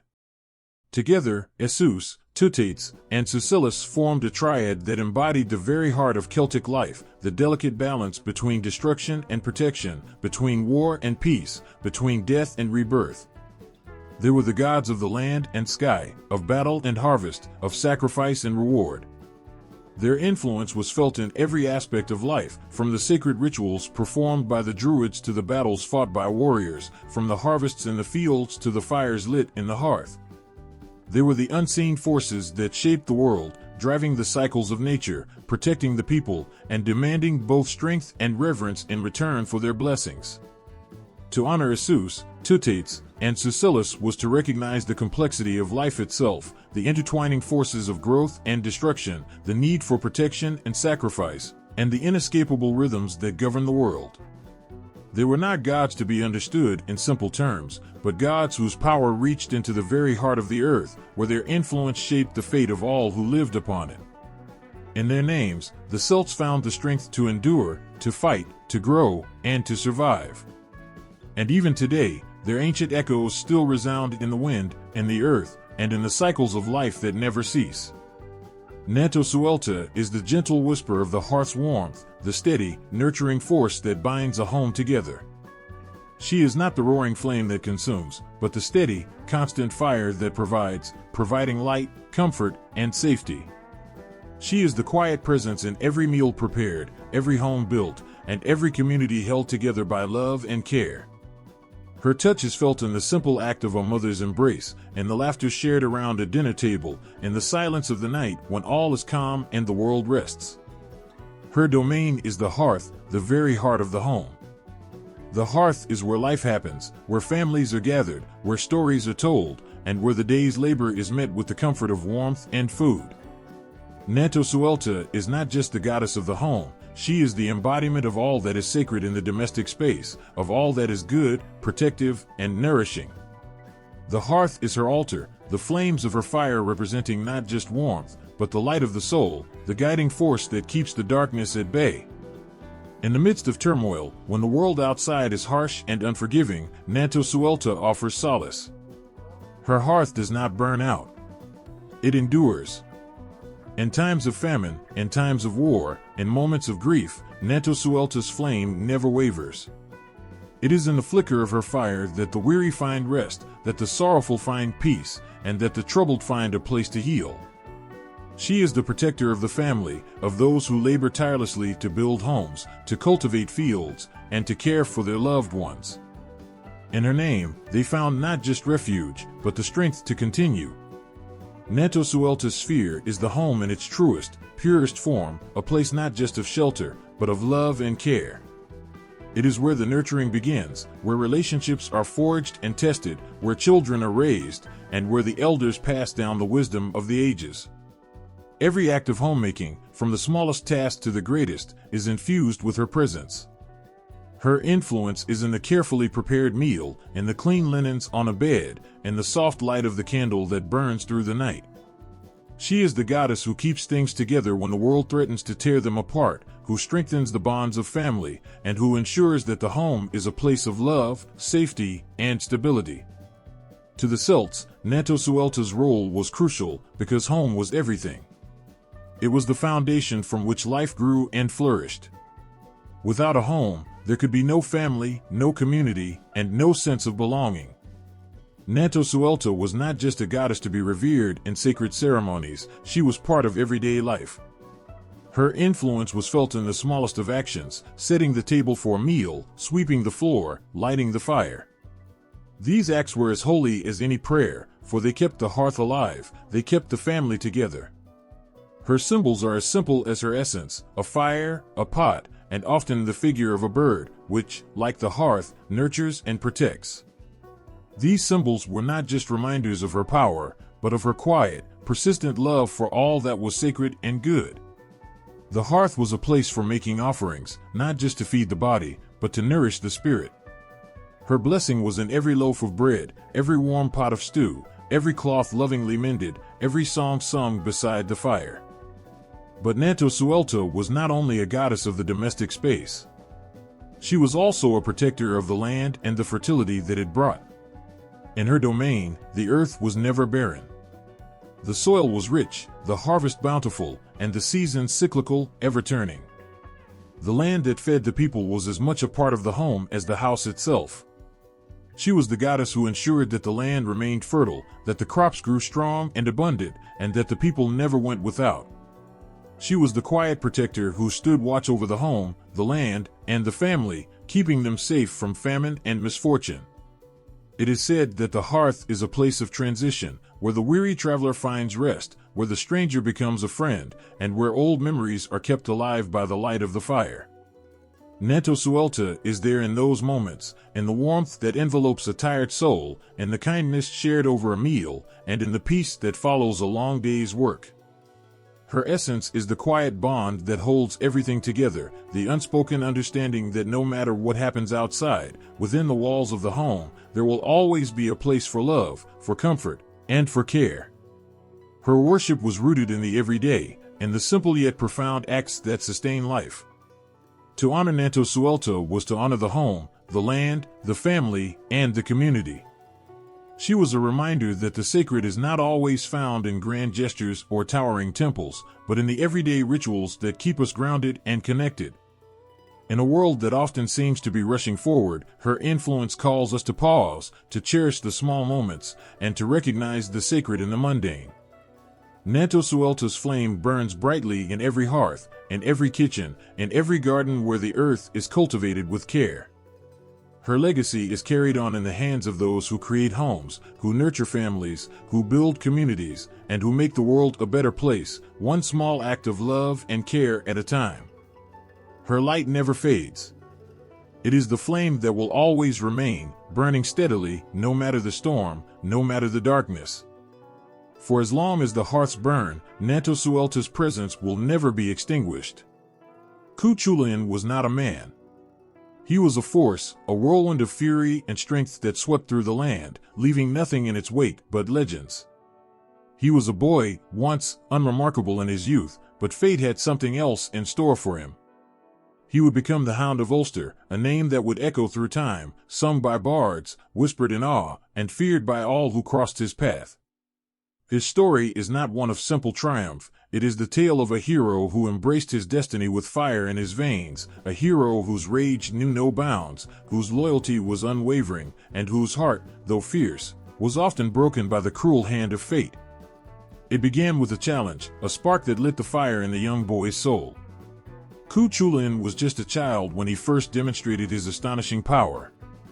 The tale of how he slew a hound, whose death marked his destiny, is a story that paints him as both innocent and fated.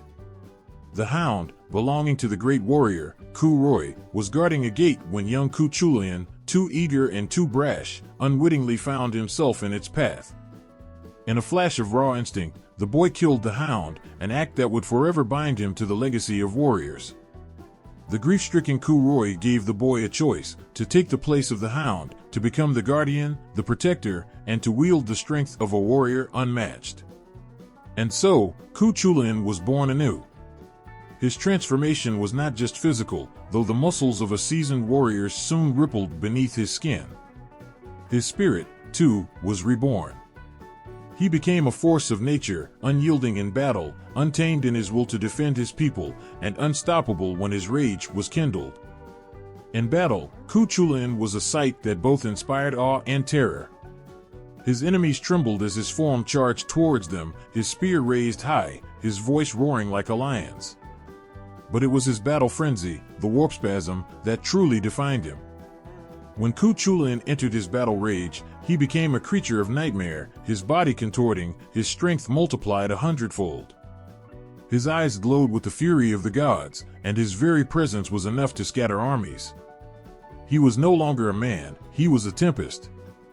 The warp spasm transformed him into an unstoppable force that could not be reasoned with, could not be bargained with, and could not be contained. This was the Hound of Ulster in his truest form, brutal, relentless, and unafraid. But even a force as mighty as Ku Chulainn was not immune to the heartache of life. In his battles, he made enemies, some of whom were once his closest friends, others who were bound to him by a blood oath, but in the end, he stood alone. His own destiny was forged in tragedy and loss, for his path was paved with the sacrifices of those he loved. His closest friend and charioteer, Ferdiad, would become one of his greatest and most painful foes. The two fought in a battle that was as much a test of loyalty as it was of skill. In the end, Ku Chulainn was forced to kill Ferdiad, the man who had once shared his heart and spirit. The pain of that moment shattered something within Ku Chulainn, a piece of him that would never be whole again. As a warrior, Ku Chulainn's courage was unparalleled, but as a man, he was burdened by the weight of his choices. He had set out to protect his people, the people of Ulster, and in doing so, he had sacrificed so much: his friendships, his love, and his future. The echoes of his fierce loyalty and relentless spirit would reverberate through his soul, leaving scars that no victory could heal. For all his strength, for all his glory, Ku Chulainn was still human, still bound by the fragility of the heart. The hero's end came, as all tragic heroes' ends come, with a bitter taste of inevitability.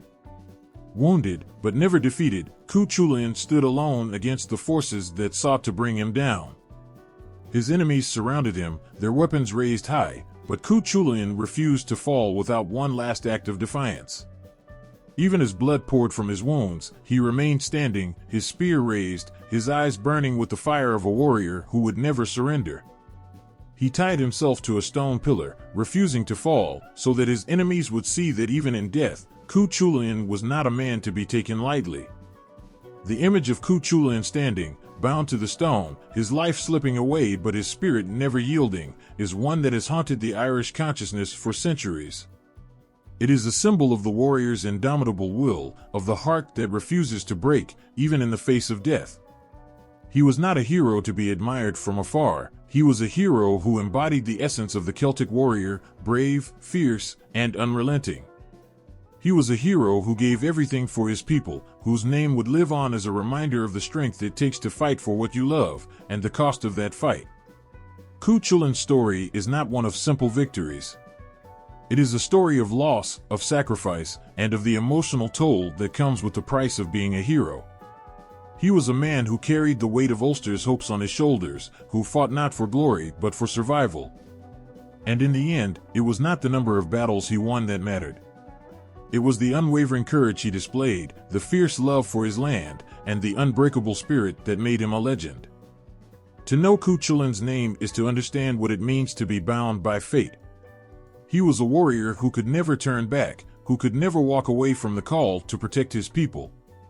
His life was a series of moments marked by heroism and tragedy, a continuous loop of battle, loss, and unrelenting strength. Even in death, Ku Chulainn did not rest.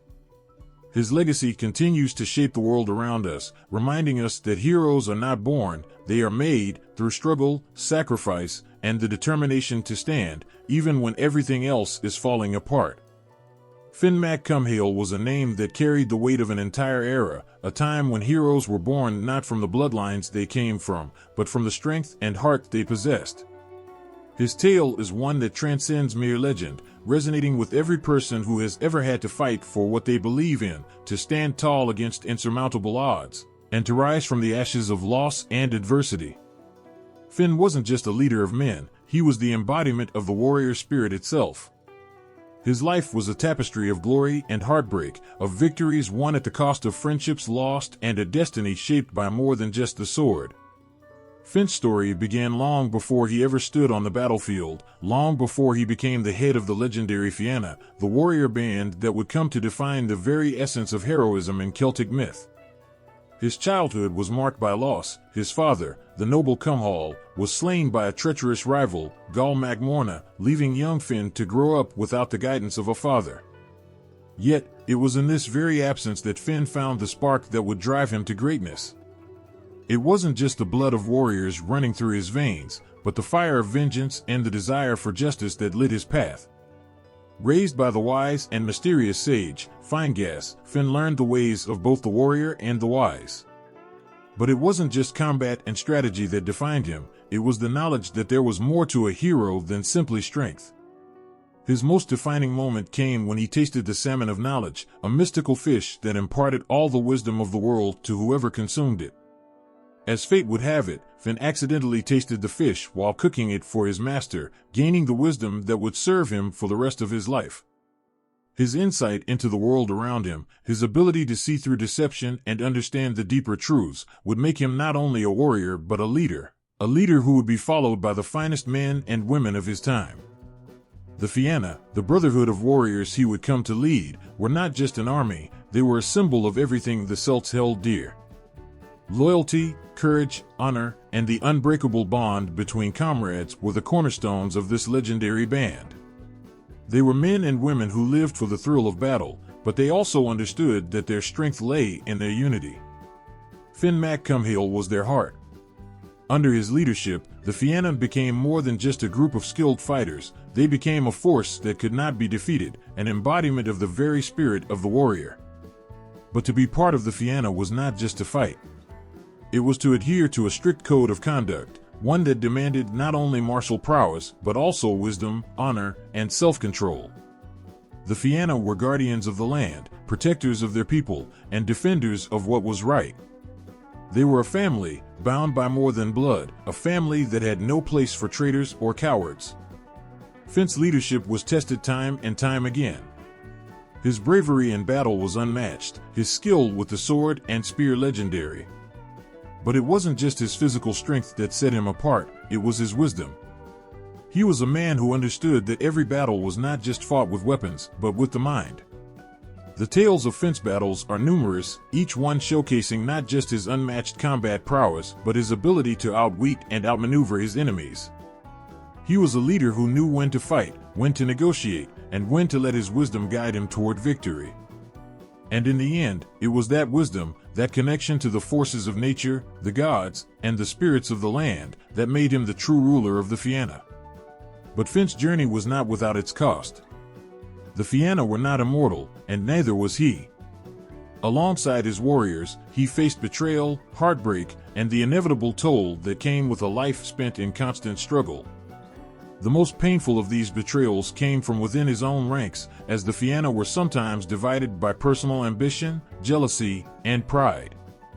The loss of his closest companions, those who had fought beside him for so long, would haunt Finn for the rest of his life.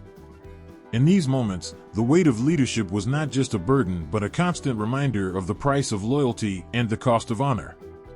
Even as he aged, Finn remained a symbol of strength and wisdom. His once unbeatable warriors grew older, and their battles became fewer. Yet, Finn's legacy lived on in the stories told around the hearths of the Celts. His name became synonymous with heroism, a beacon of what it meant to be truly noble.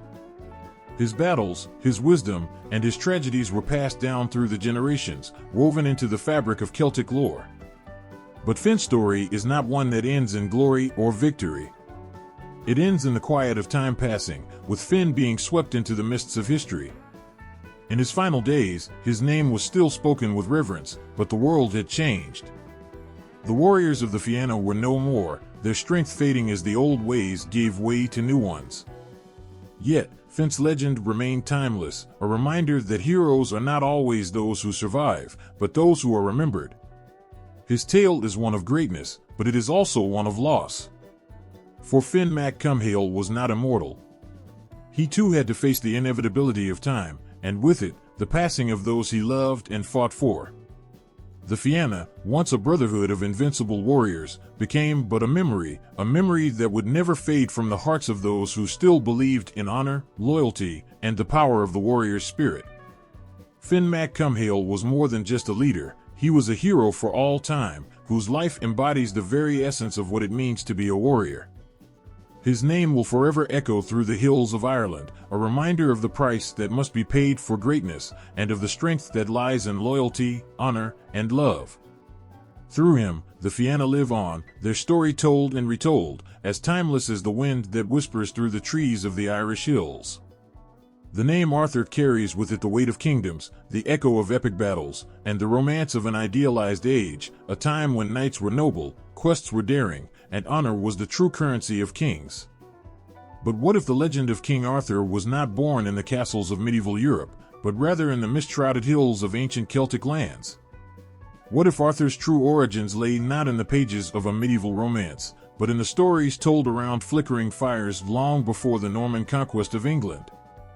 The tale of King Arthur is one that has been retold for centuries, in countless versions, in songs and sagas, each retelling giving a new layer to the legend. Yet, when one looks beyond the gleaming armor and shining swords, beneath the lofty ideals of chivalry and courtly love, one finds something older, something rawer, and something far more connected to the Celtic world than anyone might expect. Arthur, in his earliest forms, was not a distant king in shining armor, but a figure who walked the earth alongside warriors, druids, and mystics, his story deeply rooted in the ancient Celtic beliefs of his people. The very name Arthur itself has traces of Celtic origins. Some scholars trace it to the Celtic word artos, meaning bear, symbolizing strength, courage, and the deep connection between the warrior and the natural world. The bear, revered in many Celtic cultures as a symbol of fierce protection and primal power, reflects the very essence of Arthur as a figure who, despite his royal lineage, was bound by a duty to defend and protect his people, as the bear defends its own territory. In this early conception, Arthur was a figure of earth, bound to the wild landscapes of Britain, his strength drawn from the land itself. His earliest appearance in history, however, is far more mysterious. The first hints of King Arthur in Celtic myth can be found in the 6th century writings of Gildas, a monk who alluded to a leader named Arthur who fought against the invading Saxons. These first mentions tell us little of the grandeur and glory we associate with Arthur today. Instead, they present a man, possibly a warlord or tribal leader, fighting for survival in a world on the brink of collapse. The Arthur we see here is not a king sitting on a throne, but a fierce warrior, a protector, and a defender of his land, a man who led his warriors into battle not for fame, but for survival. The Celtic Arthur was a man of the people, fighting alongside his warriors as equals, his leadership forged in the heat of conflict. The true transformation of Arthur from a warrior chief into the legendary king we recognize today came through the blending of Celtic traditions with the Christian influences of later centuries. The merging of these two worlds, pagan and Christian, formed the heart of Arthurian legend. Arthur's connection to the mystical realm of the otherworld, for instance, is deeply rooted in Celtic beliefs. In the myths of the Celts, the otherworld is not some far-off land, but a parallel realm that exists alongside this one, a place where the dead dwell, and where magic, mystery, and the divine can be found. Arthur's fabled journey to Avalon, to heal from his wounds after the final battle at Camlan, reflects this deep-rooted Celtic belief in a place of magic and healing, a place where the line between life and death is blurred. In many ways, Avalon is a reflection of the otherworld itself, where the boundaries between the living and the spirit world dissolve, and where the hero's journey is never truly over. Arthur's relationship with his knights also carries a distinctly Celtic flavor. The bond between Arthur and his knights is often portrayed as one of loyalty, honor, and brotherhood. This idealized view of warrior brotherhood is not just a medieval romantic notion, it stems from the warrior societies of the Celts, where the bonds formed between warriors were sacred. Celtic warriors, bound by honor and kinship, fought side by side, not only for the glory of battle but for the protection of their land, their families, and their people. The concept of the knighthood in the Arthurian tales reflects this Celtic warrior ethos, a group of elite men who not only fought but were held to a strict code of conduct, one that demanded courage, wisdom, and loyalty above all else. The role of Merlin, Arthur's wise advisor and magician, also harks back to the druids and seers of the Celtic world. In the earliest stories, Merlin was not a wizard in the sense we understand today, but rather a wise and mystical figure, deeply connected to the forces of nature and the spiritual world. The Druids, revered in Celtic society, were the keepers of knowledge, the guardians of the sacred, and the intermediaries between the gods and the people. Merlin, in this sense, is a figure who embodies these qualities, guiding Arthur not only through physical battles but through spiritual and moral ones. His connection to the mystical forces that shape the world mirrors the role that Druids played in the lives of the Celts, acting as bridges between the human world and the divine. In fact, much of the Arthurian legend can be understood as a reflection of Celtic society's values and struggles. The concept of the Round Table, where knights are treated as equals and sit without a head of the table, reflects the democratic nature of many Celtic warrior bands, where decisions were made by consensus and leadership was earned through merit, not birthright. The stories of betrayal, such as the tragic fall of Camelot and the betrayal of Arthur by his nephew Mordred, reflect the deep tensions within Celtic society. The tension between loyalty to the tribe and the temptation of personal ambition, between duty to the community and the desire for individual power. Arthur's own tragic end, with the death of the king and the fall of Camelot, is a mirror of the inevitable decline of the Celtic world itself.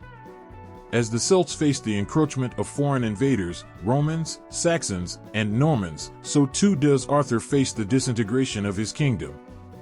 The fall of Camelot is not just the fall of a kingdom, but the collapse of a way of life. The golden age of the warrior has passed, and the myths of Arthur are the last vestiges of a world that is disappearing, a world of magic, of warriors, of druids, and of gods. But even in his death, Arthur remains a figure of hope. The prophecy that he will return to lead Britain in its time of greatest need is a symbol of the enduring Celtic belief in the cyclical nature of life and death. Arthur's return is a promise that the spirit of the warrior, of the hero, will never fade. It is a belief that echoes through the hills of Britain and Ireland, that, like the heroes of old, Arthur will rise again when the land calls for him, when the time is right, and when the need is greatest. King Arthur's Celtic roots are undeniable, woven deeply into the fabric of the land, the people, and the very myths that shaped him. His legend, though it has evolved over centuries, is still one that speaks to the hearts of those who value honor, bravery, and the unbreakable bonds of brotherhood. Arthur is not just a king, not just a warrior. He is a symbol of all that the Celts stood for, a reflection of their values, their struggles, and their deep connection to a world where magic was real, and heroes could change the course of history. In the quiet stillness of the evening, when the sky dims into twilight and the first stars begin to twinkle like distant lanterns, there is a moment that seems to stretch the boundaries between this world and the next. In that fleeting moment, one might sense a presence, an unseen shift in the air, a whisper of movement in the shadows. Could it be the city? The mystical beings, neither entirely gods nor entirely fairies, who dwell in the space between worlds. The city, often translated simply as fairies in English, are far more than delicate creatures that flit about on gossamer wings. To the ancient Celts, they were powerful, otherworldly beings, tangled in the fabric of the divine and the mysterious, bound to realms that mortal eyes could scarcely glimpse. In their eyes, the city were not just enchanting spirits of nature, they were sacred, their presence a sign that the boundaries of the human world and the unseen world of the gods were blurred, close enough to touch, close enough to transform. At the heart of the city lies a profound connection to the divine and to the gods themselves. They are the remnants of an ancient race, tied to the otherworld, the mystical, ethereal place that exists just beyond the reach of mortal senses, where time behaves differently, where spirits linger, and where the gods continue to rule in their divine power. The Ceti are often believed to be the descendants of the Tuatha De Danann, the great pantheon of Celtic gods who once roamed the earth, but who, after their fall from power, retreated into the hidden corners of the world. Their power, however, did not diminish with their disappearance from the mortal world. Instead, it took on a new form, one that mingled with the supernatural, where they could be seen neither as gods nor mere fairies, but as beings who straddled both worlds. In Celtic lore, the Ceti are often associated with sacred hills and mounds, called Ceti, which were thought to be entrances to the otherworld. These mounds were not simply natural features of the landscape, they were seen as the very homes of the fairies and gods, places where the veil between the realms was so thin that one could almost hear the music of their realms or feel the cool breath of their passing. And within these hidden spaces, the Ceti reside, moving through time in ways that defy mortal understanding. They do not live according to the same rules that govern humans. Where mortals age, the Ceti remain ageless. Where humans must fight for their place in the world, the Ceti exist in a realm of limitless beauty and power, untouched by the struggles of mortal life. But the Ceti were not distant, untouchable figures. They were deeply woven into the fabric of human life, their influence pervasive. To cross the Ceti was to invite both blessing and curse, for they could be kind and benevolent, but also dangerous and capricious. They were beings of contradiction, capable of great beauty and kindness, but also of trickery and malice. Their world was one of enchantment, but it was also a world of rules, a world where mortals who were not careful could easily find themselves lost in a labyrinth of enchantment with no way to return. One of the most fascinating aspects of the Ceti is their ability to interact with the human world, and with humans themselves. In many tales, the Ceti are portrayed as the guardians of ancient wisdom and power, keepers of the secrets of the cosmos, of magic, and of the forces that shape the universe. They could bestow gifts of great power, such as the ability to see into the future or to wield the forces of nature, but these gifts came with a price. Often, those who received such gifts were bound by a debt that could never be repaid, a debt that would stretch across time itself. It was said that if a mortal managed to cross the Ceti in just the right way, by offering respect, performing an act of service, or showing honor, the Ceti could reveal knowledge that would change the course of their life. But such favors were not easily won, and many found themselves drawn into the Ceti's world, never to return. The connection between gods and the Ceti runs deep. While the Tuatha De Danann, the gods of the Celts, are often thought to reside in the otherworld, the Ceti are seen as their emissaries, those who carry the will of the gods into the human world. The Ceti often appear as messengers or helpers of the gods, guiding mortals who are deemed worthy or punishing those who have violated the sacred laws. Some tales speak of the Ceti as protectors, watching over the lands and ensuring that the forces of nature remain in balance. Others describe them as tricksters, playing games with the hearts and minds of humans, bending time and reality to suit their whims. In Celtic folklore, the Ceti are also deeply tied to the cycles of nature, especially the cycles of the seasons. They are said to have dominion over the growth of crops, the fertility of the earth, and the balance of life and death. The Ceti's ability to control these natural forces is a reflection of their connection to the gods of the land, the sky, and the sea.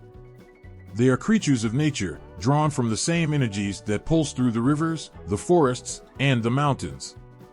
They are connected to the forces that govern life itself, and their power is both a blessing and a reminder of the fragility of existence. Perhaps one of the most compelling aspects of the Ceti is their connection to death and the afterlife. In many Celtic myths, the Ceti are portrayed as the keepers of the souls of the dead, guiding them from this world to the next. They are said to stand as guardians at the borders between the worlds, watching over those who pass into the afterlife, ensuring that the transition is smooth and that the souls of the departed are properly honored. This connection to death is not one of terror or sorrow, but rather one of reverence, for in the Celtic worldview, death was not an end, but a transition to another realm, a realm where the Ceti would guide the soul to its rightful place. The Ceti's enigmatic nature, a blend of divine power and fairy mischief, keeps them forever fascinating. They are not gods in the traditional sense. They do not rule over mortal life with an iron fist. Nor are they simply fairies, capricious and mischievous beings who dwell on the fringes of the human world. The Siddhi are something in between, creatures who exist to remind humans that the boundaries between life and death, between this world and the next, are not as clear-cut as they might appear. The Siddhi, in all their otherworldly splendor, are a reflection of the ancient Celtic understanding that magic, the gods, and the fairies are never far from our lives, waiting to step into our world and change it forever. On stormy nights, when the wind howls through the trees and the sky is a rolling mass of dark clouds, there is a legend that chills the very bones of those who still believe in the old ways. The Wild Hunt, a ghostly procession of riders, their horses thundering across the land, their torches flickering like the eyes of the damned. The riders themselves are no mere mortals. Led by a deity, a god of the dead, or a fierce warrior spirit, the Wild Hunt is not a procession of the living but a spectral army, a haunting force that strikes fear into the hearts of anyone who dares to cross its path. This myth is older than the hills, older than any written tale. Its roots lie deep in the Celtic understanding of death, fate, and the spiritual realms. The Wild Hunt is a terrifying reminder that the dead are never truly gone, that the spirits of those who lived before are always watching, always waiting, and can be summoned at will. It is a procession of those who have passed, led by a god or spirit, crossing the land to reclaim what is theirs, to seek out those who have wronged the natural order, or to bring forth the winds of change and destruction. But no matter the reason, the hunt is an omen, a sign that the fabric of life and death has been disturbed. The riders of the Wild Hunt are often described as a spectral army, their horses galloping through the night sky, their eyes glowing with otherworldly fire. They are warriors of a time long past, their armor and weapons rusted with age, their faces hidden behind masks or veils of shadow.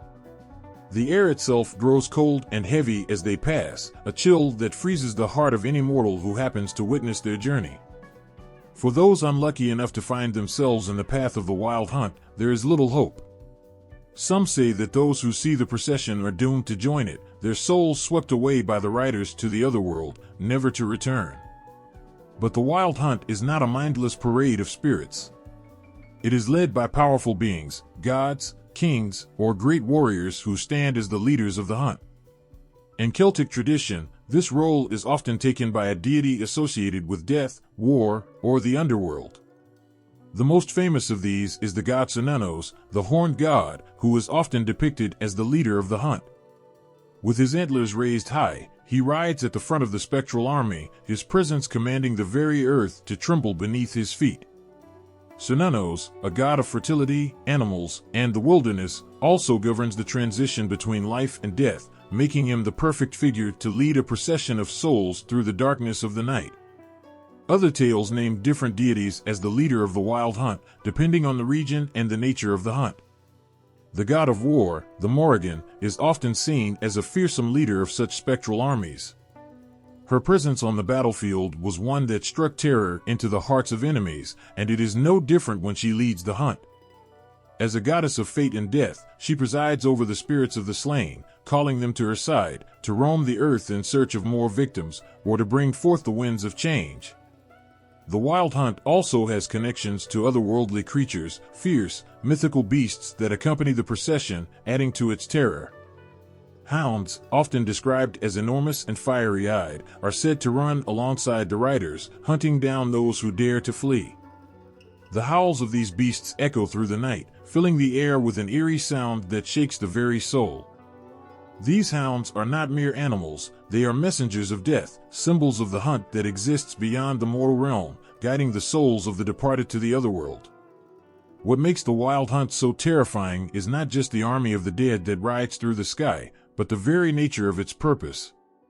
The procession is not simply a parade, it is a harbinger of fate.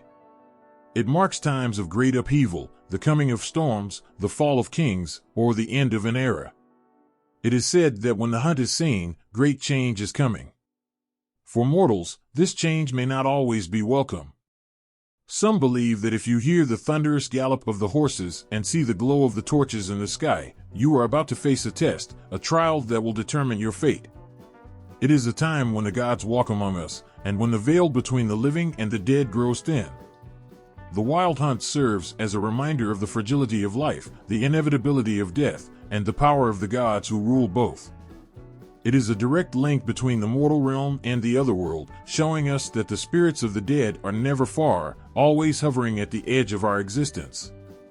In Celtic beliefs, death is not something to be feared, but something to be respected, an inevitable force that cannot be avoided.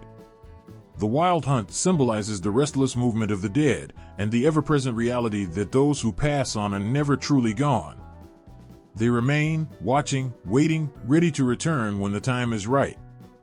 In some tales, the wild hunt is said to ride only during certain times of the year. The most common time for it to appear is during the dark months of winter, when the days are short, the nights are long, and the forces of darkness are most powerful.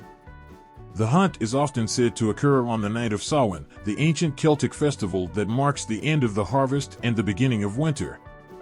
Samhain is a time when the veil between the worlds is thinnest, and the spirits of the dead are believed to walk freely among the living. During this time, the wild hunt rides, sweeping through the land with its ghostly army, bringing forth the forces of change and destruction. In some cultures, the wild hunt is seen as a protective force, a guardian of the natural order that keeps balance between life and death. In these tales, the hunt is not so much a punishment as it is a cleansing, a way for the gods to remove the unworthy and restore order to the world. The riders are not just a symbol of death, but of transformation, reminders that death is not an end, but a beginning. Through the hunt, the gods remind mortals of their place in the great cycle of life and death, and that all things, both good and bad, must eventually pass. Yet, for many, the wild hunt remains a terrifying, spectral force that is best avoided.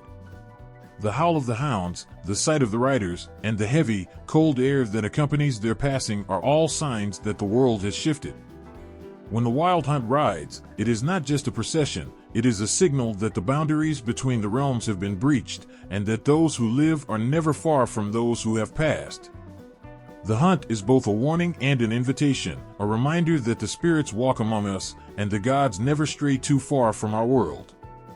It is said that when the winds grow still, and the night becomes unnervingly silent, you might hear it, the sound that chills the soul, the cry of a woman in sorrow, a wail so piercing that it seems to freeze the very blood in your veins.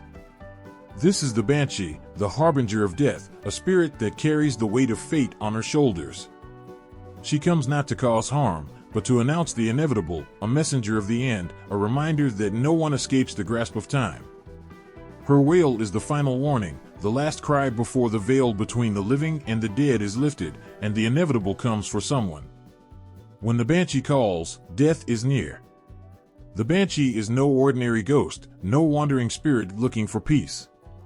She is a creature of legend, bound by fate to herald the passing of souls. Often depicted as a woman, her form varies in the stories, sometimes a beautiful maiden with flowing hair, other times an old, haggard crone, her eyes hollow and weeping. But her role is always the same, she announces death. She does not bring it herself, nor does she revel in the suffering that comes with it.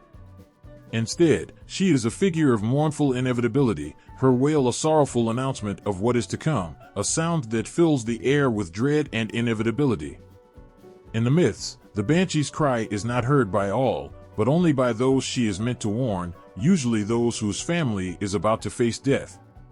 For some, it's a warning that will prepare them for the sorrow to come. For others, it is a final cry of grief before they too cross into the land of the dead. The banshee's appearance is never a random event. Her wail is tied to a family line, echoing through the centuries like the tolling of a bell, heralding the end of an era, a bloodline's end. For those who hear it, the experience is often described as one of absolute horror, a sudden realization that fate has come knocking. There are those who believe that the banshee is a spirit of vengeance, bound to seek out those who have wronged the balance of life and death, exacting punishment for their sins. Yet, in the Celtic worldview, the banshee is not a spirit of malice. She is not out for revenge or to torment the living. Rather, she is an agent of fate, tasked with delivering a warning to those who are still alive. Her wail, which can sound like a mournful cry, a shrill screech, or a soft lament, is meant to prepare the living for the inevitable. Some even believe that if one hears the banshee's wail, it's an honor of sorts, a sign that the soul of the departed was connected to the listener in some deeply meaningful way, and that the bond between them is now about to be severed by death. The banshee's connection to death goes beyond her cries, her wailing a symbolic embodiment of the grief and sorrow that follows in the wake of passing. Her appearance is often tied to the seasons, to moments of great change or upheaval in the natural world, reminding mortals that life is fragile, fleeting. And death, though inevitable, is never easy to accept. The banshee, though spectral and terrifying, plays an essential role in helping those left behind to process the loss, to face the inevitability of mortality. Her presence marks the closing of one chapter and the beginning of another. Her wail serves as a reminder that the souls of the departed have not vanished, but are merely stepping into another world, where time moves differently, where the cycle of life continues. Perhaps the most striking thing about the banshee is her sorrow. She is often portrayed as a figure of mourning, her eyes clouded with tears as she weeps for those who are about to pass. This deep grief is not for the person who is dying, it is for those left behind, those who will feel the weight of the loss most acutely. The banshee's sorrow is a reflection of the eternal truth: death is inevitable, but it is also painful. Her role as a herald of death is not one of cruelty, but of empathy. She is a figure of compassion, helping the living understand that death is not something to be feared, but something to be accepted.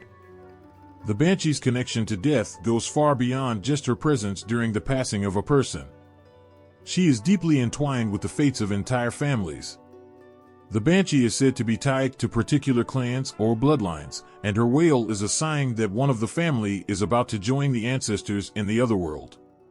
In some cases, her cry is linked to the death of an important figure, a leader or a king, whose passing will have rippling effects throughout the land. When the banshee's cry is heard, it is not just the death of one person, but the end of an era, the end of a story.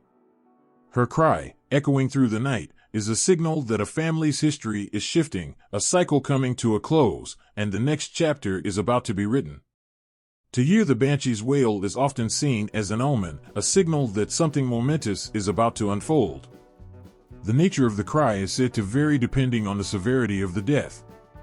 If the death is one of great importance, the banshee's wail is long and drawn out, a slow, heart-wrenching sound that seems to echo across time. If the death is a more personal, quieter affair, the wail is softer, but no less ominous. In some traditions, hearing the banshee's cry signals not only the coming of death, but a shift in the balance of the world, a time when the gates between the realms of the living and the dead are open, and spirits can cross freely. For the Celtic people, the banshee was a symbol not just of death, but of the eternal cycle of life.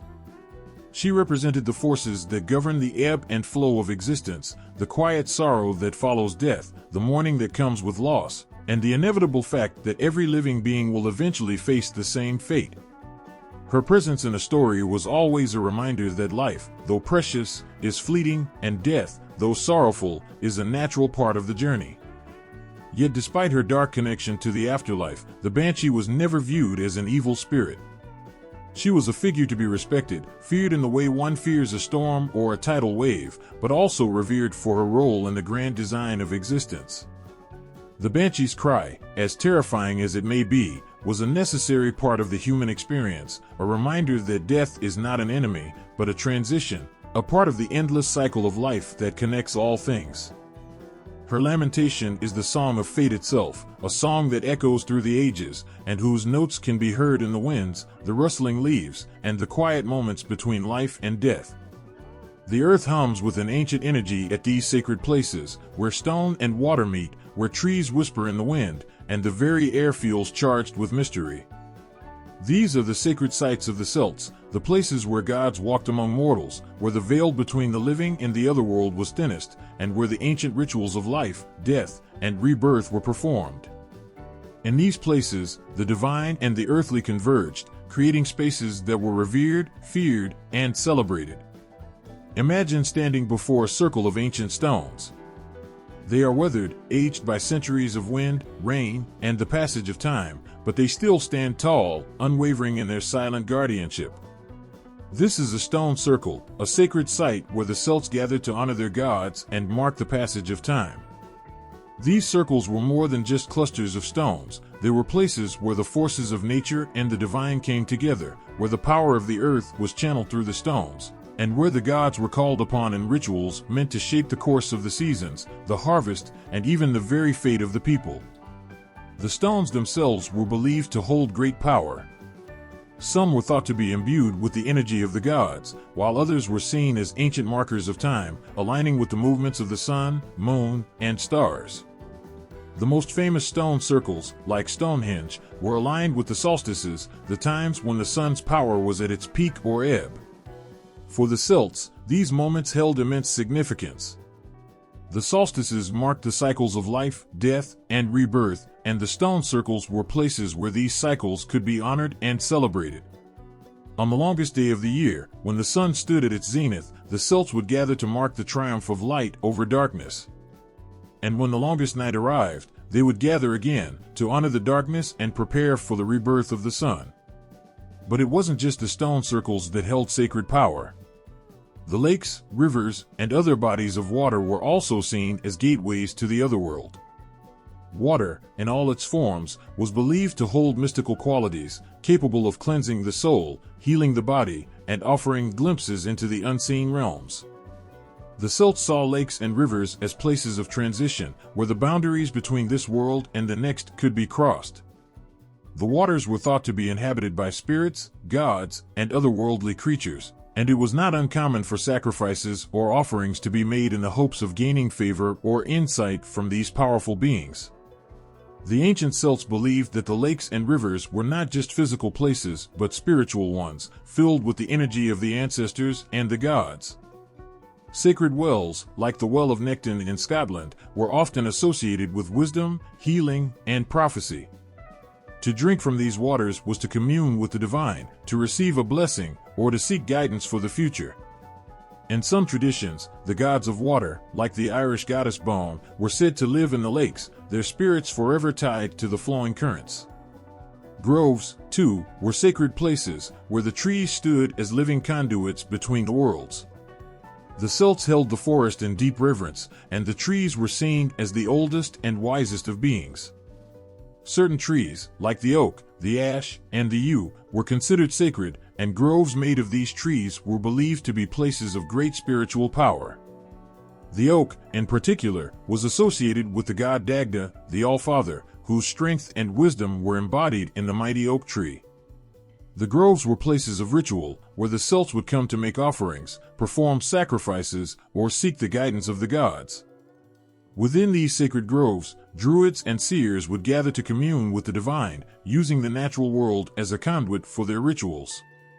The rustling leaves of the trees, the songs of the birds, and the winds that whispered through the branches were seen as messages from the gods, signs that would help guide the people in their daily lives. The groves were places of peace, where the noise and chaos of the world could be left behind, and the spirit could connect with the divine forces of nature. One of the most powerful elements of these sacred sites was the belief that they were not just places of worship, but places of transformation. They were portals, through which the mundane could be left behind, and the otherworldly could be touched. In the heart of a stone circle, at the edge of a sacred lake, or beneath the canopy of a revered grove, the Celts believed that they could access a higher reality, a world where the gods walked among them, where spirits whispered in the wind, and where the boundaries between life and death, this world and the next, were fluid and uncertain.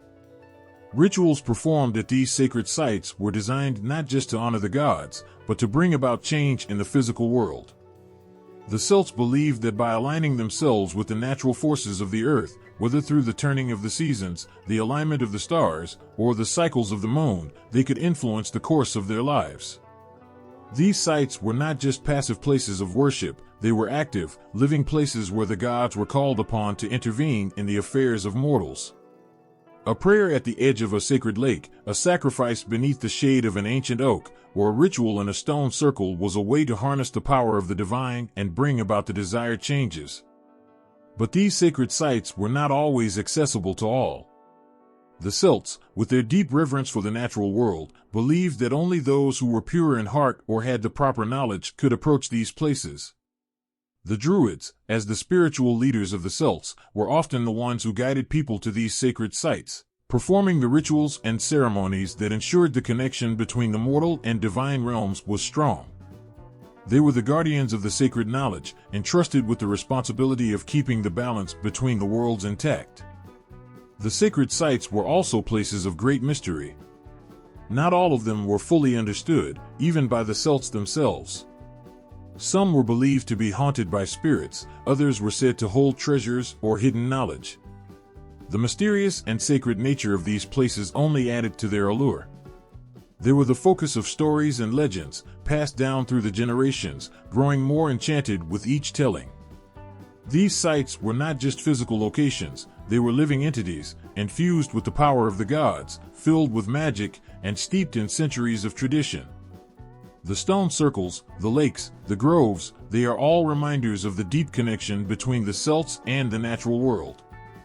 They were places where the spiritual and physical worlds met, where the forces of nature could be harnessed, and where the gods and spirits walked among the living. Today, many of these sacred sites remain, standing as silent witnesses to the past, their power still felt by those who take the time to visit and reflect. As the wind whispers through the trees, as the moon rises above the stones, and as the water ripples across the surface of the lake, the spirit of the Celts lingers, reminding us of a time when the earth itself was sacred, and the divine was always within reach. The air feels different as the last leaves of autumn swirl through the sky, leaving behind an empty branch that trembles in the coming cold. The sun, lower in the sky, seems to fade earlier each day, casting long shadows over the earth. And yet, as the chill of winter creeps closer, something stirs in the air, something ancient, something powerful. The Celts knew this feeling, for they understood that the cycles of nature were not just about changing seasons, but about deeper, more profound shifts in the spiritual world. From Samhain to Beltane, these transitions were marked by festivals that honored life, death, and rebirth, the eternal dance between the light and the dark, the living and the dead. Samhain, the most powerful of all Celtic festivals, marks the end of the harvest and the beginning of winter. But it is more than just a change in seasons, it is the moment when the veil between the living and the dead is thinnest, when the spirits of ancestors walk among the living. As dusk falls on the night of Samhain, the Celts gather around roaring bonfires, the flames reaching high into the night, casting shadows that dance across the earth. The celebration is not just for the living but for those who have passed, a night to honor the ancestors and seek their guidance in the coming year. It is said that on Samhain, the boundaries between this world and the other world become permeable. The spirits of the dead return to visit their families, to share in the feast, to offer wisdom, or perhaps to remind the living of unfinished business. The Celts believed that the souls of the departed could cross over to this side and mingle with the living, bringing both blessings and warnings. The fires, which burned bright against the coming darkness, served as beacons, both to guide the spirits and to keep them at bay when necessary. It was a time of reflection, of honoring those who came before, and of preparing for the long, cold nights ahead. For the Celts, Samhain was not just a time to mourn the dead, but to celebrate the eternal cycle of life. The death of the year was not an end, but a necessary part of the cycle of rebirth. The harvest was complete, the fields lay fallow, and now was the time to rest and prepare for the renewal that would come with the turning of the year. The Samhain fires, which illuminated the night, were symbolic of the light that would return, even as the days grew shorter and the nights grew longer. It was a time for transformation, a liminal space where the old was honored and the new could be born. As the frost begins to bite and the earth lies dormant beneath a blanket of snow, the wheel turns again and Embark approaches. This festival, held in early February, marks the halfway point between the winter solstice and the spring equinox. It is a time of purification, of renewal. The first stirrings of life beneath the cold earth are sensed, and the Celts gather to welcome the growing light and prepare for the spring to come. Embark is often associated with Brigid, the goddess of healing, poetry, and the forge. Her fire, which burns brightly even in the deepest of winter, symbolizes the flickering embers of life and hope that are beginning to burn again. The fire of Embark is a fire of purification and transformation. It is said that on this night, the Celts would light their hearth fires to honor Brigid and invite her blessings into their homes. The flames would burn away the darkness and the cold, clearing the way for new growth, new beginnings. Women would make Brigid's crosses from rushes, a symbol of protection and prosperity, while the earth itself was readied for the planting season. The festival is one of light, of warmth returning to the land, and the promise that the cold winter will soon come to an end. As the cold grip of winter loosens its hold, the next festival arrives, Ostara, or the spring equinox. This is a time when day and night are equal, and balance is restored. The Celts, ever attuned to the rhythms of nature, celebrate the balance of light and dark, and the promise of growth. The earth is waking up, the first shoots of green poke through the frost, and the animals begin to stir. This is the time when the earth is reborn, when the forces of nature stir, and the cycle of life begins anew. But it is Beltane, on the eve of May 1st, that truly marks the most exuberant of all Celtic festivals. Beltane is the festival of fire, of fertility, and of union. As the sun climbs higher in the sky, the people celebrate the return of the warmth and the vitality that summer brings. The Beltane fires, huge bonfires that burn throughout the night, are meant to symbolize the sun, the life-giving force that is now at its fullest. It is a time for the Celts to celebrate life in all its forms, the crops, the animals, and most importantly, the people themselves. Beltane is a festival of love and fertility. The bonfires are not only for warmth and light, but also to purify and bless the people, their homes, and their animals. The Celts would dance around the fire, singing and celebrating the joys of life. The flames were seen as a way to ensure fertility, to protect the crops, and to ward off evil. Couples would leap over the flames in a symbolic gesture of unity, while others would jump to ensure fertility and prosperity in the coming year. One of the most beloved aspects of Beltane was the maypole, a tall pole adorned with ribbons, around which people would dance in celebration of life and fertility. The maypole represented the union of the masculine and feminine, the intertwining of energies that bring about life and growth. The dance around the pole was a symbolic act of harmony, the celebration of the earth's cycles, and the joy of spring's full arrival. From Samhain to Beltane, the Celtic year is defined by these powerful, transformative festivals. Each one marks a turning point in the natural world, and each one serves to remind the Celts of their place in the great cycle of life, death, and rebirth. As the wheel turns from one season to the next, it is through these festivals that the Celts honor the gods, celebrate the changing of the seasons, and reaffirm their connection to the land and the forces of nature. These are not just festivals, they are moments of profound spiritual significance, times when the Celts came together to mark the passage of time, to acknowledge the sacredness of the earth, and to honor the eternal dance of life. The air is thick with the scent of burning herbs, the crackle of fire, and the soft murmur of ancient prayers. A stone altar stands at the center, worn smooth by the hands of countless worshippers, bathed in the golden glow of flickering flames. Surrounding it, a circle of silent figures, their faces illuminated by the firelight, wait in solemn anticipation. This is a moment of profound power, a moment where the boundary between this world and the other world becomes almost non-existent, a moment when the gods are called upon and offerings are made. In the ancient Celtic world, sacrifices were not just acts of devotion, they were acts of survival, of communion with the divine, and of deep, unspoken trust that the gods would hear and respond. The Celts believed that the land, the gods, and the spirits of their ancestors were deeply intertwined with their everyday lives. They saw the world around them as alive, infused with divine energy and meaning.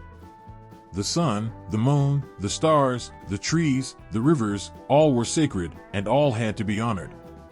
But honor, to the Celts, was not just given through words or thoughts. It had to be shown through action, through sacrifice, through offering. To offer something to the gods was to show respect and reverence, to give thanks, or to seek favor in return. The offerings varied depending on the gods being honored and the specific need. Some were given in times of peace, to thank the gods for the abundance of the harvest or the blessings of the land.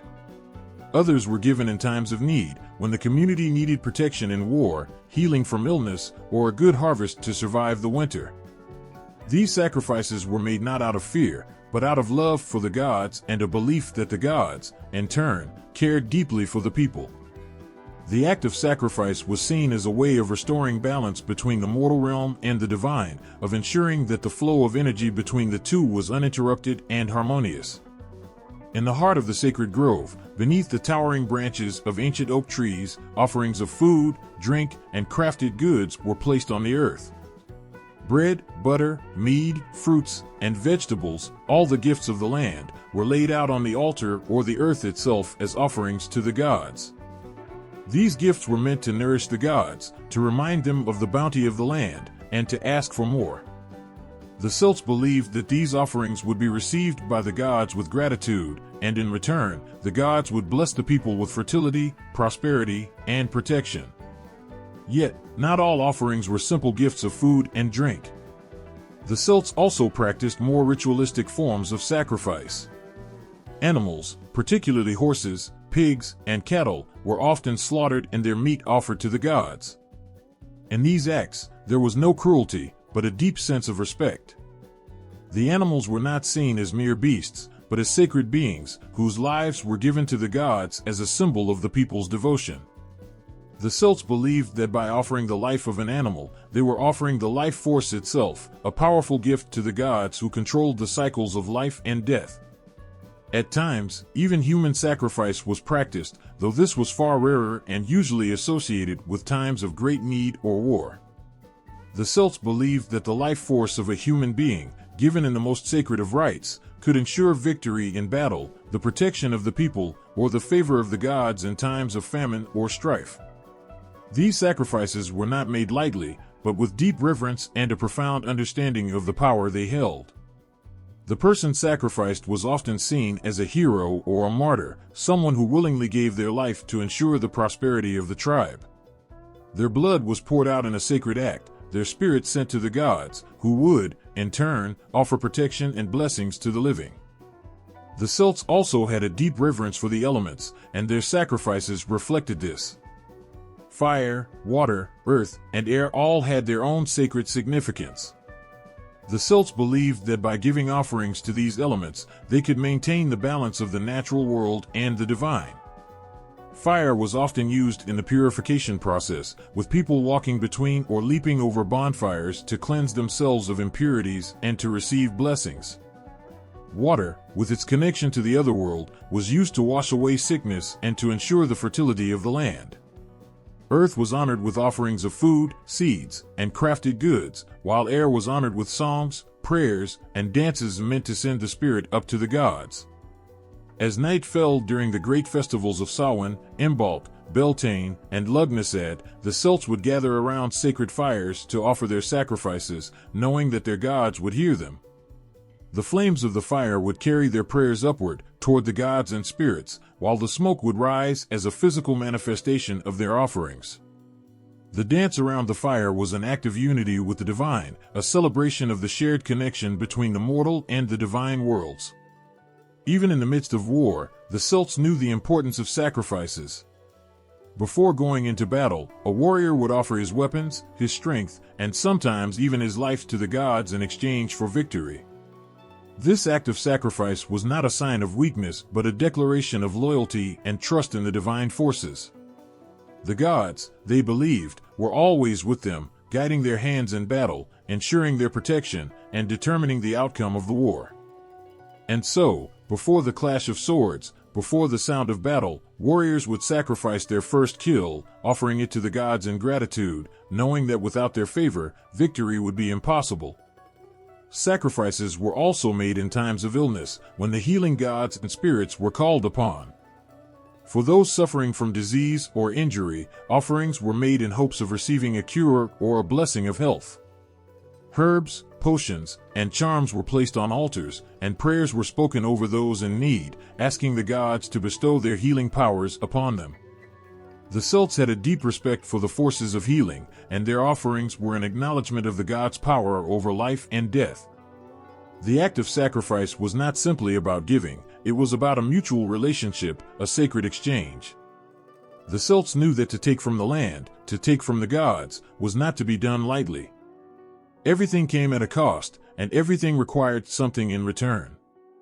The people offered their best, whether in the form of food, animals, or their own lives, knowing that it was through sacrifice that the divine could be honored and the forces of nature could be appeased. And in return, the gods would offer their blessings, fertility, protection, prosperity, and victory. In the quiet moments after the sacrifice is made, when the fire has burned low and the people have returned to their homes, the world feels different. The air seems lighter, the earth more vibrant, and the gods, though unseen, are always there, watching over the people they have chosen to bless. The cycle continues, and the acts of sacrifice, though ancient, remain timeless, a reminder that nothing in this world is ever truly free, and that to live in harmony with the divine requires the giving of oneself, body, mind, and spirit. The old gods did not die when the new faith arrived. They lingered, hidden beneath the surface of prayers whispered in stone churches, folded into the stories passed from parent to child by firelight. The hills and rivers still bore their names, and the winds carried their presence through the valleys and across the seas. Celtic myths, rich and untamed, survived not by defiance but by slipping quietly into the fabric of the Christian world, shapeshifting just as their gods had done for centuries. When Christianity spread across Celtic lands, it did not arrive as a sudden thunderclap to shatter the old ways. It came slowly, like the rising tide, touching the edges first, creeping into villages and across sacred groves. The Druids, once the keepers of wisdom, knew the shift was inevitable. Yet, instead of abandoning their stories, they wove them into the threads of the new faith, allowing the myths to breathe beneath the surface of saints' lives and holy relics. The gods who once roamed the hills and commanded the skies transformed, slipping into the robes of saints or lingering as guardians of hidden places. Brigid, once a goddess of the forge, poetry, and healing, became Saint Brigid of Kildare. Her sacred wells, which had drawn the faithful long before the first cross was raised, remained places of pilgrimage. The fire that burned in her honor was said to have continued, tended by her nuns, as eternal and sacred as it had ever been. In truth, the people did not see two Brigids, only one, wearing new robes but with the same gentle strength. To them, she was a protector of the land, a figure who had always been there, who had simply taken on a new face to guide them forward. Even the great Dagda, the father of gods, found his echoes in the figure of Saint Columba, a leader with the wisdom of ages and the power to command the elements. The lines between God and saint blurred, but this was not seen as deception. It was survival. The people carried their stories forward not in defiance of Christianity, but in a quiet merging of worlds, where the gods of old continued to shape the land, now walking alongside the saints of the new faith.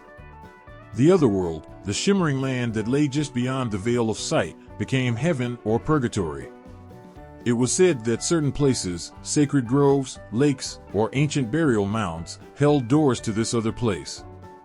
Even as churches rose on the land, the other world did not disappear. It hovered just out of reach, beneath the roots of great oak trees, behind the mist in the early morning light. To the Celtic heart, the other world was too woven into the land itself to ever be fully erased. The wild hunt that once roared through the skies on stormy nights now became the spectral procession of souls, led by Saint Michael or Saint Patrick. The Morrigan, fierce goddess of battle and fate, took on shadows of the Virgin Mary in her most sorrowful form, a figure who watched over the fates of men and mourned for those lost to war and death. She was softened, but her power was not forgotten. Her presence lingered in the winds that swept across battlefields and in the crows that circled overhead, a quiet reminder that fate had not left the land. And the Fairies, the city, remained impossible to banish. They became the fallen angels, cast down from heaven but too good for hell. They continued to dwell beneath the hills and within ancient barrows, still guardians of the unseen world. The church could not erase the belief in the city, for they were as real to the people as the land beneath their feet.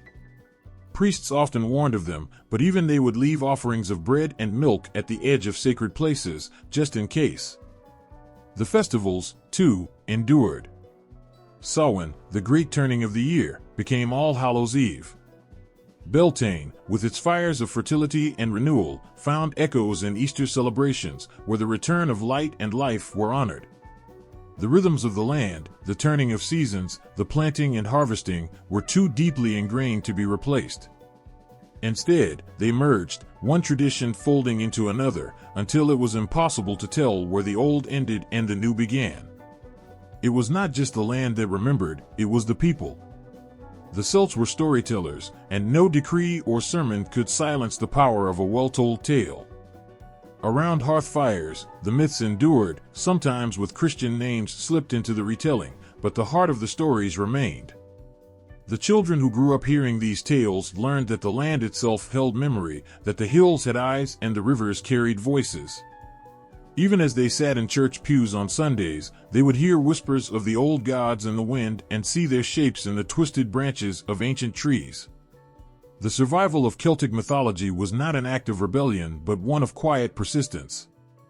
The gods changed names, slipped into different forms, but they never truly left. They walked alongside the saints, watched from the edges of holy wells, and whispered from the ruins of stone circles. Even now, the hills seem to hold their breath at twilight, and the forests hum with the echoes of something older than memory. The myths live on, not in defiance of faith, but as part of it, a reminder that stories, like the land, are eternal. The gods have not faded. They walk quietly now, but their presence is felt in the rustling of leaves, the pulse of the sea, the crackling of fire under a starlit sky. In modern paganism and druidry, the old gods of the Celts breathe once more, not as distant memories, but as living, guiding forces. The names of Brigid, Luff, the Morrigan, and Cernunnos are spoken again with reverence. Their stories find new voices, not bound by ancient texts or crumbling stone, but carried in the hearts of those who feel the pull of the old ways. For many, the call of the Celtic gods is not an academic pursuit but a stirring in the soul, a whisper that stirs when standing beneath the shadow of ancient oak trees or gazing out across mist-shrouded hills. It is an ache, a yearning for something older than words, something primal and untamed. The gods of the Celts were never locked in temples or confined to sacred texts. They lived in the land, in the rivers, the sun, the storms. And it is through the land that many find them once more.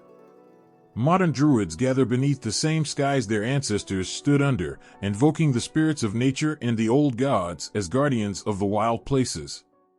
Rituals are held in groves and by standing stones, where offerings are made, simple things, like a cup of mead or a handmade talisman, echoing the ancient practices. The gods are not seen as distant, unreachable figures, but as part of the world around them, woven into the fabric of life. Brigid, the radiant flame of healing, poetry, and the forge, stands at the forefront of modern practice. She is called upon for protection, inspiration, and renewal. Her eternal flame burns once more, lit not just in the physical world, but within the hearts of those who seek her. In a world often starved for hope and warmth, Brigid's fire is a reminder that resilience and compassion endure. The Morrigan, dark and fierce, calls to those who stand at the edge of transformation. She appears in moments of battle, not only of war but of inner struggle. To walk with the Morrigan is to face the shadows without flinching, to embrace the chaos of change, and to emerge stronger. In times of uncertainty, her voice is a war cry, a reminder that the fiercest battles are often the ones fought within. Luff, the many-skilled, is invoked by those who strive to master their crafts, their lives. He represents the brilliance of human potential, the light that drives people to excel, to lead, to create. In modern rituals, Luff's presence is felt in the forging of new paths and the relentless pursuit of goals. His energy crackles like summer lightning, bright, undeniable, and transformative. Cernunnos, the antlered god, remains a powerful symbol of the wild, untamed spirit of nature. In modern paganism, he is the lord of the animals, the embodiment of fertility, life, and death. His image, often depicted seated cross-legged, antlers crowned with leaves, reminds followers that the cycles of nature are sacred, that life and death are intertwined. For those who seek to reconnect with the wilderness, Cernunnos is the silent, watchful guardian, guiding them deeper into the forest, into the heart of the wild. Modern druidry and paganism do not recreate the past, they honor it while forging something new. The old gods are not relics but evolving presences, adapting to the needs of those who call upon them. They are shapeshifters, as they have always been. In a world increasingly detached from the natural order, the gods of the Celts remind their followers to look to the land, to the rhythms of the seasons, to the quiet hum of the earth beneath their feet. Festivals like Samhain, Beltane, Embark, and Lughnasadh are celebrated once more, marking the turning of the wheel of the year. Fires are lit, songs are sung, and the veil between worlds is honored just as it was long ago. In these moments, the boundary between the ancient and the modern fades, and the gods walk among their people once again. The gods did not vanish. They waited. And now, as modern pagans and druids stand beneath the same skies their ancestors gazed upon, they listen for the rustle of leaves, the call of a raven, the crackle of fire, and know that the old ways are not gone. The gods of the Celts remain, patient as stone, powerful as the ocean, and eternal as the land itself. Their names echo beyond the pages of forgotten manuscripts, slipping quietly into stories told on flickering screens and bound in modern books. The gods of the Celts, once whispered beneath sacred groves and at the edges of mist-laden fields, now stride through popular culture, reshaped but never diminished. They appear as warriors, wise kings, fierce queens, and enigmatic tricksters, woven seamlessly into the fabric of fantasy, film, and folklore-inspired art. Their myths, though ancient, pulse with a relevance that speaks to the heart of modern storytelling. The Morrigan emerges, cloaked in shadow, across genres. Her image flickers in dark, commanding figures, women who stand at the edge of chaos and guide heroes toward their fate. She is the mysterious stranger at the crossroads, the raven perched upon a bloodied battlefield. Shows like The Witcher and Game of Thrones echo with her essence, for every dark queen or cunning prophetess bears her shadow. Writers cannot resist the allure of a goddess who weaves fate with one hand and holds death in the other. The Morrigan does not beg for attention, she demands it with every silent, watchful step. Luff, the shining god of skill and light, lives on as the archetype of the chosen hero. His spirit flickers in characters blessed with countless talents, the jack of all trades who triumphs not by brute strength alone, but by cleverness and adaptability. Whether standing at the helm of epic quests or guiding fractured kingdoms, the echoes of Luff shape many protagonists. In countless fantasy novels, from Percy Jackson to Kingkiller Chronicle, characters bound by light and destiny feel like faint reflections of the great warrior who wielded every craft as his own. Brigid's warmth extends beyond ancient fire pits and temple forges, flickering now in tales of healers, artists, and those who rise from hardship to transform the world around them. She appears as the quiet guardian, the nurturing figure who fosters hope where it is scarce. Brigid finds herself reborn in every gentle but unyielding female lead, and characters who hold the power to create and destroy with equal ease. From fantasy series to modern reimaginings of King Arthur, her presence shines through figures like Morgan Le Fay, softened yet eternal. Sir Nunnos, Lord of the Wilds, leaves his mark across forests both real and imagined. His antlered figure lingers in the designs of fantasy artwork and video games where ancient forests breathe with primal energy. Creatures who bridge the gap between humanity and the natural world owe their shape to him. Sir Nunnos thrives in modern media where the call of the wild, of untamed nature reclaiming its place, serves as a powerful reminder that beneath steel and concrete, the old gods still stir. His image surfaces in games like The Witcher 3, where the mythic wild hunt gallops across frost-rimmed fields, embodying that same restless, primal force. King Arthur's legend, woven with threads of Celtic myth, brings gods like Manannán mac Lir to the surface. The mysterious lakes and sea voyages that populate Arthurian tales owe much to the sea god's hand, rippling with the mystery of hidden worlds beneath dark waters. In modern retellings of Arthur's tale, Manannán's presence lingers beneath the surface, shaping the mystical islands and enchanted realms Arthur's knights encounter. Even the city, the Fae, the people of the hills, glide effortlessly into fantasy realms, their presence felt in countless stories of magical courts and hidden kingdoms. The cities stand as reminders that not all beings of power seek thrones, some prefer the quiet edges of the world, lingering just beyond sight, as dangerous as they are beautiful. Works like The Cruel Prince and The Iron Fae resonate with their allure, painting fairies not as harmless sprites but as echoes of the untamed Celtic spirit. Modern storytellers are not content to let these gods and spirits rest. They lift them from obscurity, reshape them, and let them stride boldly into contemporary fantasy. Yet, even as the stories morph and shift, the heart of these deities remains unchanged. The ancient gods of the Celts walk in step with modern creators, reminding them that myth is not something to be buried in history. It lives, breathes, and evolves. And as long as there are stories to tell, the gods will listen. The gods of the Celts move like shadows, woven into the land itself, shifting, untamed, and as much a part of the world as the rivers and hills. They are not distant rulers, seated high upon unreachable thrones, but spirits that walk the earth alongside mortals, their presence felt in the flicker of firelight, the rustle of leaves, and the thunder that rolls across darkened skies. When placed beside the gods of the Norse and Greek pantheons, the contrasts are as striking as they are revealing. Norse gods, forged in the icy grip of Scandinavia's harsh winters and the looming threat of Ragnarok, stand as warriors, bound by fate and duty. They exist in a cosmos where the end is written, and even the mightiest cannot escape destiny's call. Odin, Thor, and Loki stride across vast halls, each aware that their strength cannot prevent the twilight of the gods.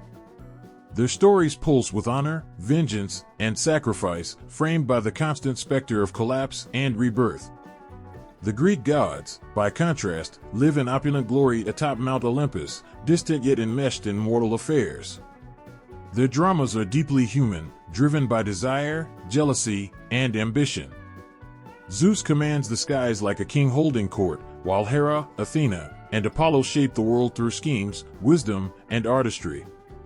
The Greeks placed their gods in marble, immortalized them in statues and temples, crafting images of divinity that mirrored their ideals of beauty and power. But the Celtic gods? They slip between the trees, their faces rarely seen clearly, their motives as fluid as the rivers they inhabit. There are no grand councils or towering palaces.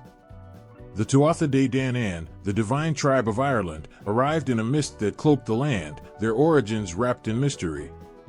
They are shapeshifters, one moment fierce warriors, the next ethereal beings stepping into the otherworld. Dagda, with his great cauldron of plenty, straddles the line between jovial father and fearsome force of nature. The Morrigan circles battlefields like a raven, choosing the fallen with cold precision. Where the Norse gods fight for survival and the Greeks revel in their power, the Celtic deities blur the line between mortal and divine. They do not reign from above, they emerge from the land itself. Sacred wells, ancient oak groves, and standing stones pulse with their presence.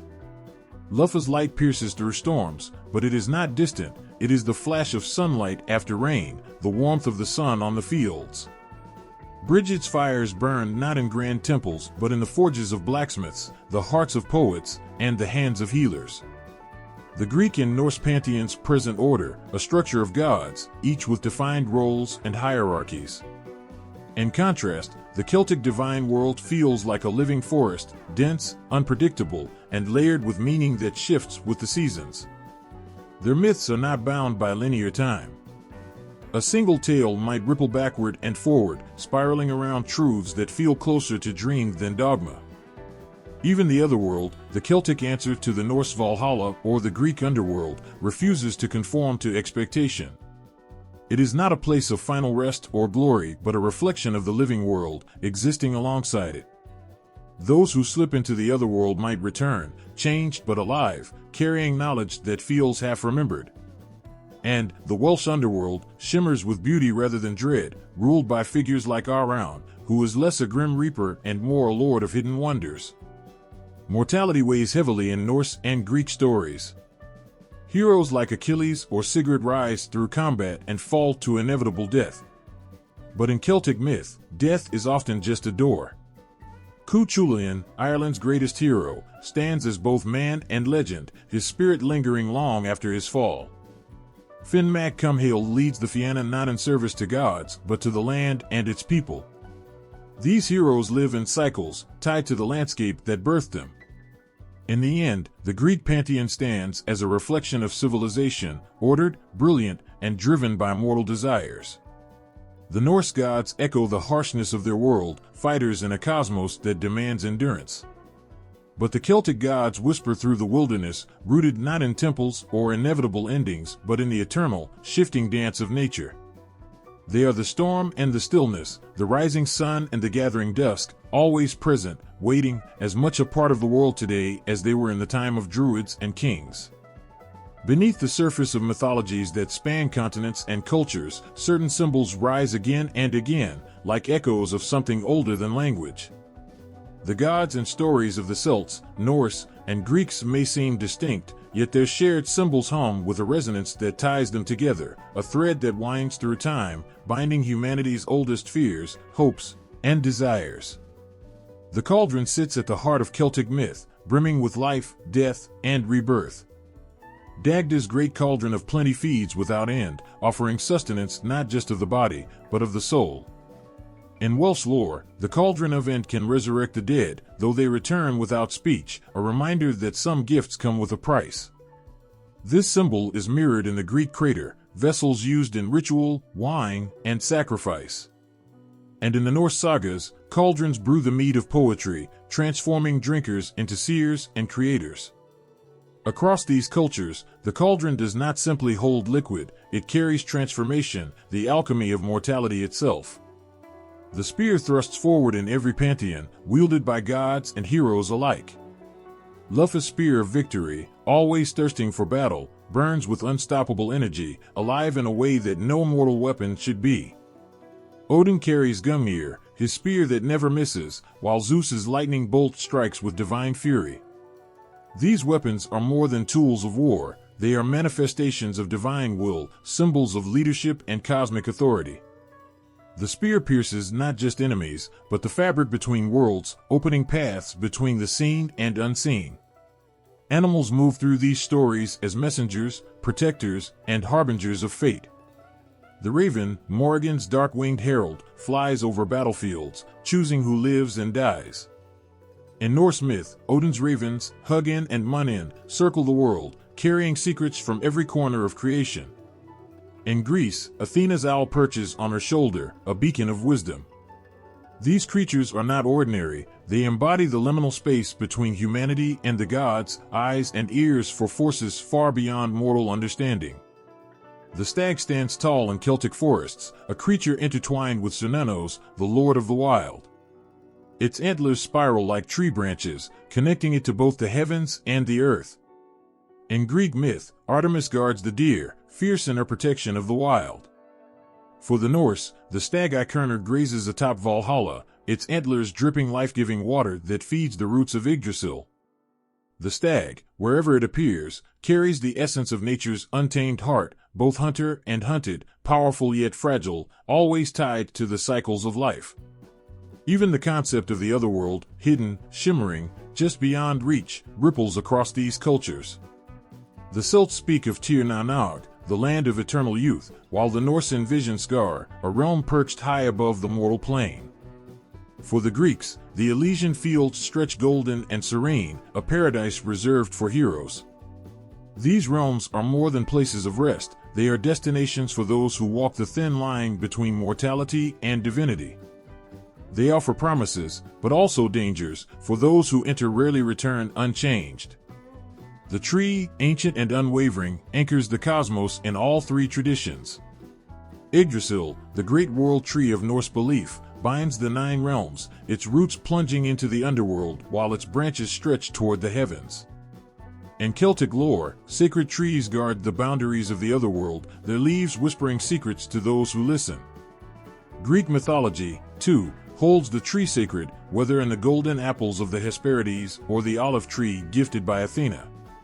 Trees are not passive symbols, they stand as bridges between worlds, guardians of knowledge, and reminders of the delicate balance that sustains all things. Even the archetypes, the wise, wandering god, the radiant hero, the dark goddess of death, recur in every mythology. Lugh stands beside Apollo, both gods of light and skill, while the Morrigan shares her sovereignty over death with Hecate and Hel. Odin, with his quest for wisdom and sacrifice, mirrors the trickster-like traits of Hermes and the sharp intellect of Lugh. These gods reflect human nature, complex, layered, and impossible to define by a single role. These symbols endure because they speak to something unchanging. They reflect the eternal rhythms of life, growth, decay, death, and renewal. Whether shaped by the rolling hills of Ireland, the fjords of Scandinavia, or the marble temples of Greece, the heart of these stories remains the same. The gods may wear different faces, but their echoes are shared, whispered across lands that may never have touched, yet somehow always knew the same truths. Celtic myths are not relics of a forgotten age, locked away in dusty tomes or whispered only in the fading corners of folklore. They linger, alive, breathing beneath the surface of the modern world. These stories, born from windswept hills and mist-draped valleys, pulse with something ancient yet fiercely relevant. They tell of gods who walk the land, not as distant overseers, but as part of the world's beating heart. They remind us that the sacred is not separate from the ordinary. It thrives in the curve of a stone circle, the bend of an ancient tree, the shimmer of light on a still lake. There is something grounding in these tales. In a time where the world feels increasingly disconnected, when steel cities rise and green spaces shrink, the myths of the Celts offer a reminder that we belong to the land. Not as owners, but as part of it. The Tuatha De Danann, divine beings of Ireland, were not creators of the world but inheritors of it. They did not stand above nature, they thrived within it, carving their stories into the rivers and hills. When Luff wields his spear, it is not a symbol of conquest but of guardianship. When Brigid's forge burns, it is not destruction but creation, a cycle as endless as the seasons. And the seasons, with their fierce inevitability, hum at the core of these myths. The great festivals of Samhain, Embark, Beltane, and Lugnasad mark the turning of the year, threading time together with rituals that echo even now. Halloween bears the bones of Samhain, and May Day carries the embers of Beltane's fires. The myths give meaning to these shifts, reminding us that death and rebirth are not enemies but companions in the eternal dance of existence. These stories matter because they speak to the questions we still ask. Who are we? Where do we go when we die? How do we navigate a world that feels both beautiful and cruel? The Celts answered with tales of the otherworld, a place not of judgment but of continuation. The dead do not vanish, they linger, guiding, whispering. The boundary between life and death is thin, and on certain nights, it dissolves completely. This belief in the closeness of the unseen world offers a rare comfort. It tells us that we are never truly alone, that those who have gone before us remain, woven into the very air we breathe. Even the heroes of Celtic myth carry lessons that resonate now. Cu Chulainn, the Hound of Ulster, fights not for glory but because he must, bound by honor, love, and the weight of his choices. His victories are laced with sorrow, a reminder that greatness often walks hand in hand with sacrifice. Finn Mac Cumhale, leader of the Fianna, stands not as a conqueror but as a protector, his strength rooted in wisdom and humility. Their stories are not clean, linear arcs. They spiral, full of contradictions, just as people are. But it is not just the heroes who matter. The Morrigan, goddess of war and fate, refuses to be softened or simplified. She is terrifying because she holds the truth: life is fragile, and destiny does not bend to human desire. Yet she is not a villain. She is necessary, as much a part of the world as the goddess Brigid, who heals and nurtures. Together, they reflect the duality of existence, the fierce and the gentle, the light and the shadow. Celtic myths endure because they reflect a world that feels real. There are no absolute villains or flawless heroes, no black and white morality. The gods are as flawed and complex as the people who told their stories, capable of both cruelty and compassion. And in that reflection, there is understanding. We see ourselves in these myths, not as something apart from nature, but as threads in the same tapestry. In a world that often feels like it is spinning too fast, Celtic myths pull us back to the earth. They ask us to pause, to listen to the wind in the trees and the rush of water over stone. They remind us that the old gods still stir, that their stories are not gone but waiting, patient as the land itself, for those who are willing to hear them again. Rebuilding the old faith is less like following a blueprint and more like piecing together a shattered mirror. Each fragment, unearthed from ancient texts, whispered in folklore, or embedded in the land itself, reflects only part of the whole. Yet, when held together, these fragments reveal something unmistakable, a connection to forces older than memory, a pulse that beats beneath the surface of the modern world. There was no single Celtic religion, no codified doctrine etched into stone. The Celts carried their gods and stories, passed through breath and song, shifting with each retelling. What survived is scattered echoes in Irish and Welsh manuscripts, inscriptions on weathered stones, Roman accounts written by those who looked upon the Celts with both awe and fear. To reconstruct the old faith is to listen to these echoes and understand that certainty is a luxury long lost to time. Modern practitioners of Celtic paganism walk a path filled with gaps. There are no sacred texts to guide them, no unbroken lineage of rituals. And yet, the gods remain. Brigid's flame burns anew in small circles of devoted followers.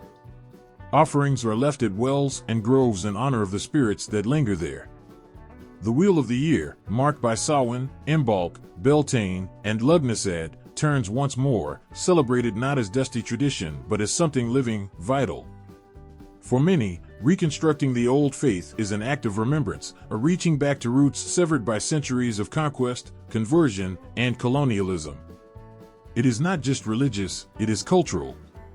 In Ireland, Scotland, Wales, and across the Celtic diaspora, there is a hunger to reclaim what was taken or forgotten. Standing stones are not relics but reminders that the land itself holds memory. The rivers and mountains still bear the names of gods. Luffa's light pierces the summer skies, and the Morrigan's wings darken the battlefield's edge, even if few now recognize them. Reconstructive Celtic paganism blends what is known with what can only be felt. It is a weaving of scholarship and intuition. Ancient poems are studied for clues, and archaeological finds are examined for insight, but in the spaces where knowledge fails, practitioners turn to the land. The belief that nature itself is sacred, that the divine resides not above but within the world, is the thread that ties past to present. Rituals are often simple. A fire lit in Brigid's name at Embark. A loaf of bread broken and shared at Lugnasad. Libations poured into the earth at Samhain, honoring the dead as the veil thins. These acts, though shaped by modern hands, carry the weight of something far older. They are echoes made solid, offerings to gods who have never truly left. But this reconstruction is not about replication. The Celts of old lived in a world that no longer exists, and their gods have adapted as much as those who honor them. The old faith grows alongside the modern world, rooted in ancient soil but reaching toward the sky.